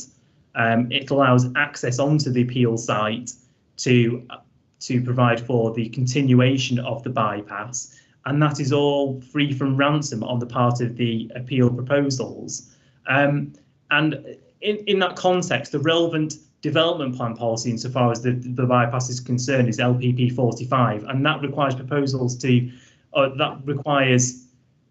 identifies the safeguarding of the bypass, and this proposal goes beyond that and will actually deliver, fully fund and deliver a first phase of that bypass route. And is the bypass route something that's new in Section 2, in the Section 2 local plan, or has it been something that's featured in earlier iterations of the development plan? No, it is a long-standing aspiration. My understanding is that it has been a feature of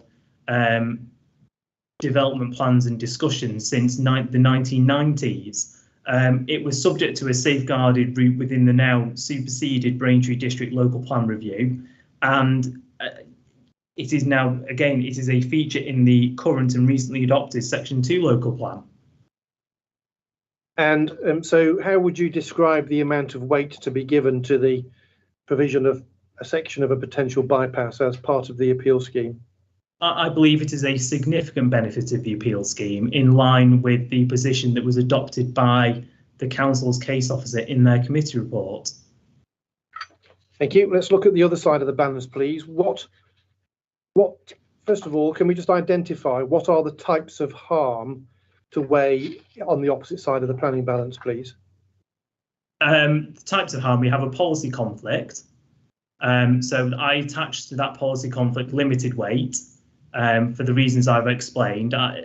In relation to the development plan position, I accept the proposals would conflict with policy LPP1, but for the reasons I've explained, I believe that policy LPP1 in a conflict with it should attach limited weight, and the proposals would comply with all other relevant development plan policies. Thank you. I think in your proof you also mentioned construction phase impacts as well. What do you want to say about those? Yeah, I accept that there will be some short-term adverse impact during the construction phase of the development, but they, to some extent, can be mitigated by a condition. So how much weight would you ascribe to that as a harm to put into the planning balance, please? I would say it's a limited short-term harm. Thank you. Right, can we just think about the planning balance now, please? And can we, if you've got the framework to hand, could you please go to paragraph 11 of the framework, specifically paragraph 11D. Just bear with me 1 moment. I'll just turn that up.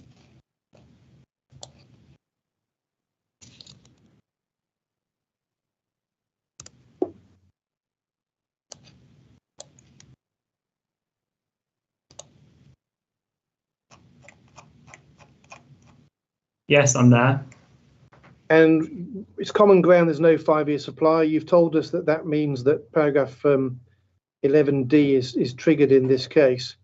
So can we think first of all about part 1 of subparagraph D?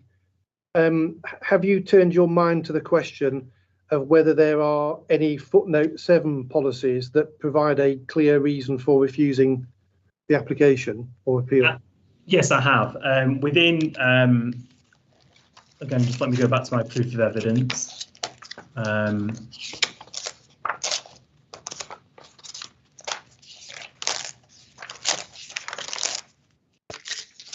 So within section 2.5 of my proof of evidence on page 14, I've briefly touched on the position with relation to the requirements of the Habitats regulations in respect of the Essex Coast Recreational Disturbance Avoidance and Mitigation Strategy, long word, which is the acronym for which is RAMS, and advised that it's been in subject to the payment of a proportionate contribution towards that strategy and other on-site measures. It has been concluded that there would be no reasons for any impacts on European sites can effectively be mitigated, such that that does not apply in this case as a restrictive policy. Let's just pause there. I think those on-site mitigation measures, what are they, and is the appellant willing and able to provide them? Yes, they're secured as part of the accompanying Section 106 agreement. So they include an informal circular walking route, a dogs off lead area, dog waste bins, and information boards. Okay. And any other footnote 7 policies that you've turned your mind to and asked yourself whether they provide a clear reason for refusal? I've also undertaken a precautionary heritage mini balance. This stems from the original comments of Essex County Council's historic building consultant, who suggested the appeal proposals had the potential to cause harm to the Halstead conservation area.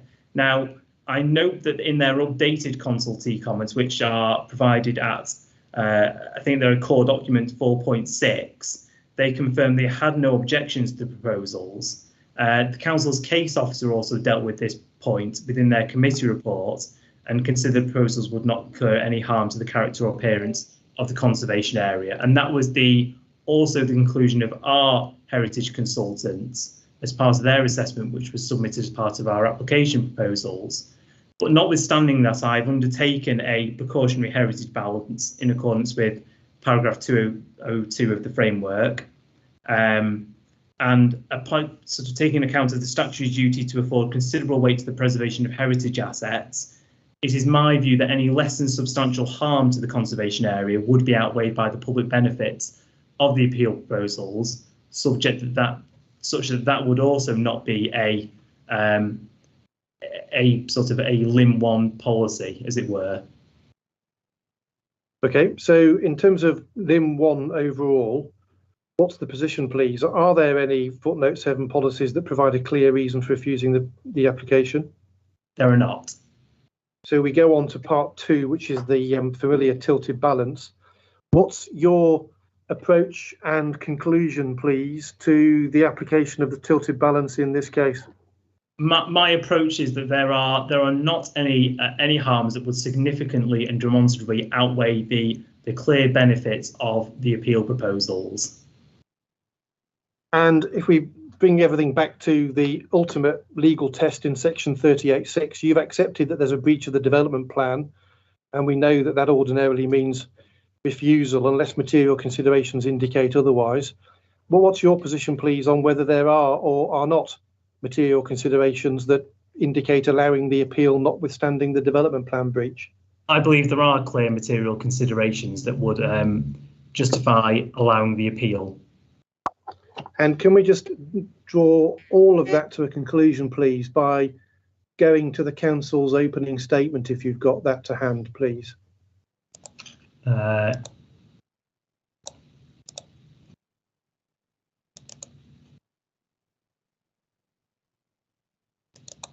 One moment. Yes.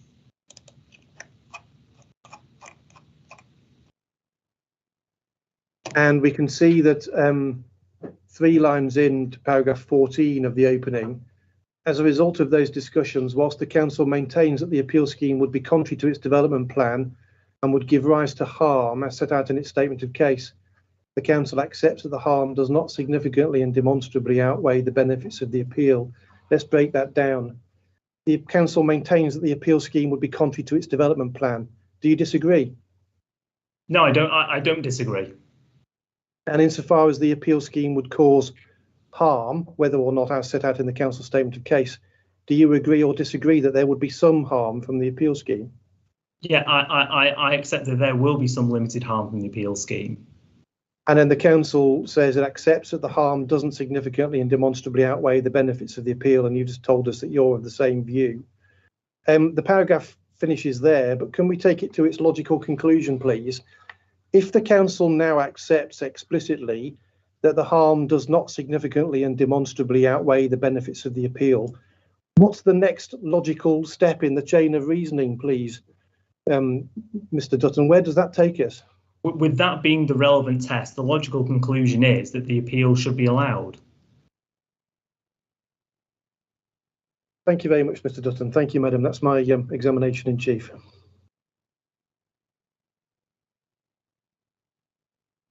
Thank you, Mr. Carter, and thank you, Mr. Dutton. I think I've only got a couple of questions left, and again, they're more points of clarification. And you did go into sort of Gladman's delivery rates and things like that, but I just wondered where the 40 dwellings per annum sort of assumption came from. Is that just based on Gladman's build out rates? Yeah, so that's the sort of I would sort of use the word ballpark, or sort of like ballpark average build out rate that we use when considering site delivery. Thank you. And then I just have a question sort of on the primary road, which is, so that's going to form part of the wider link road. So that, because I noticed that some of the sort of objections that have come in were sort of referring to a road to nowhere, but actually looking at the development framework plan, which isn't an approved plan, but is a sort of an indication, that will be a main road into the estate.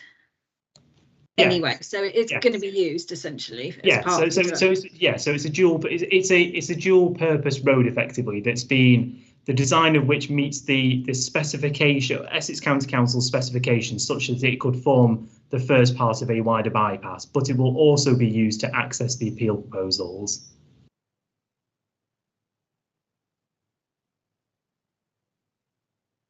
Thank you. That's what I thought. I just wanted to clarify. Just bear with me a minute. I think everything else was covered by Mr. Carter. I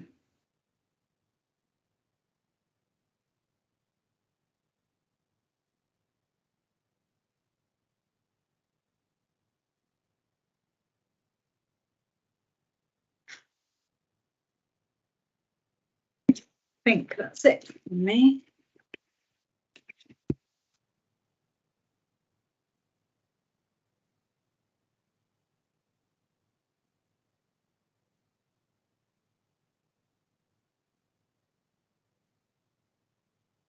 Yep, that's all the questions that I had that hadn't been covered by Mr. Carter. So thank you very much both for your time, and that was very helpful.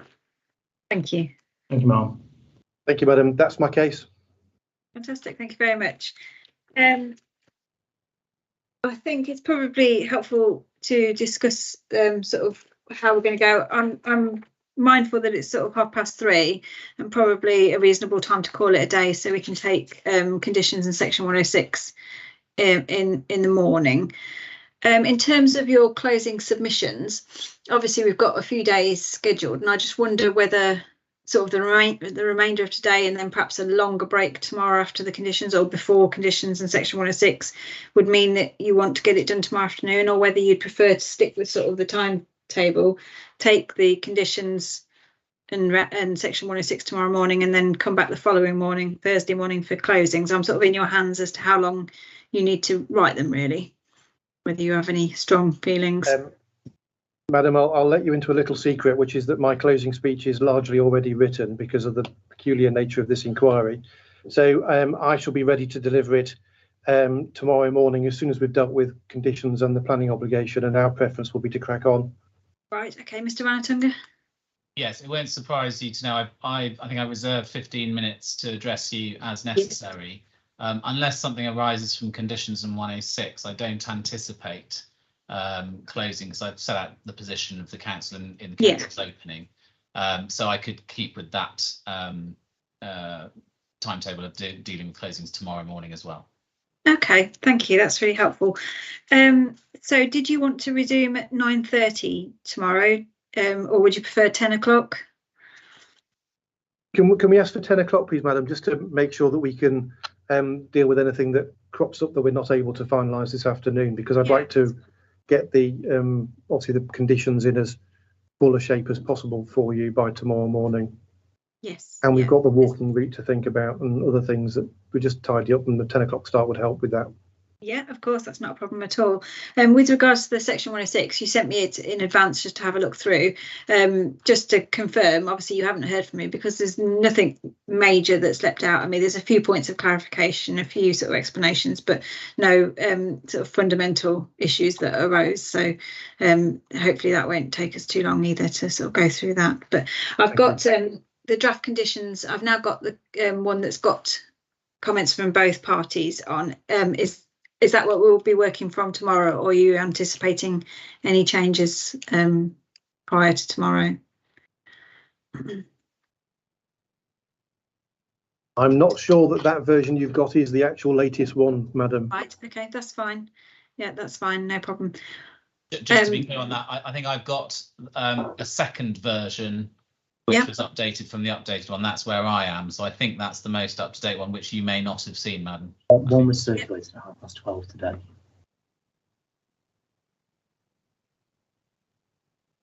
We're a bit short-staffed, I think, in the office. So I have now got your opening submissions and that of the parish council, but there's just a slight delay, things coming through at our end. So if something's been sent, that's fine.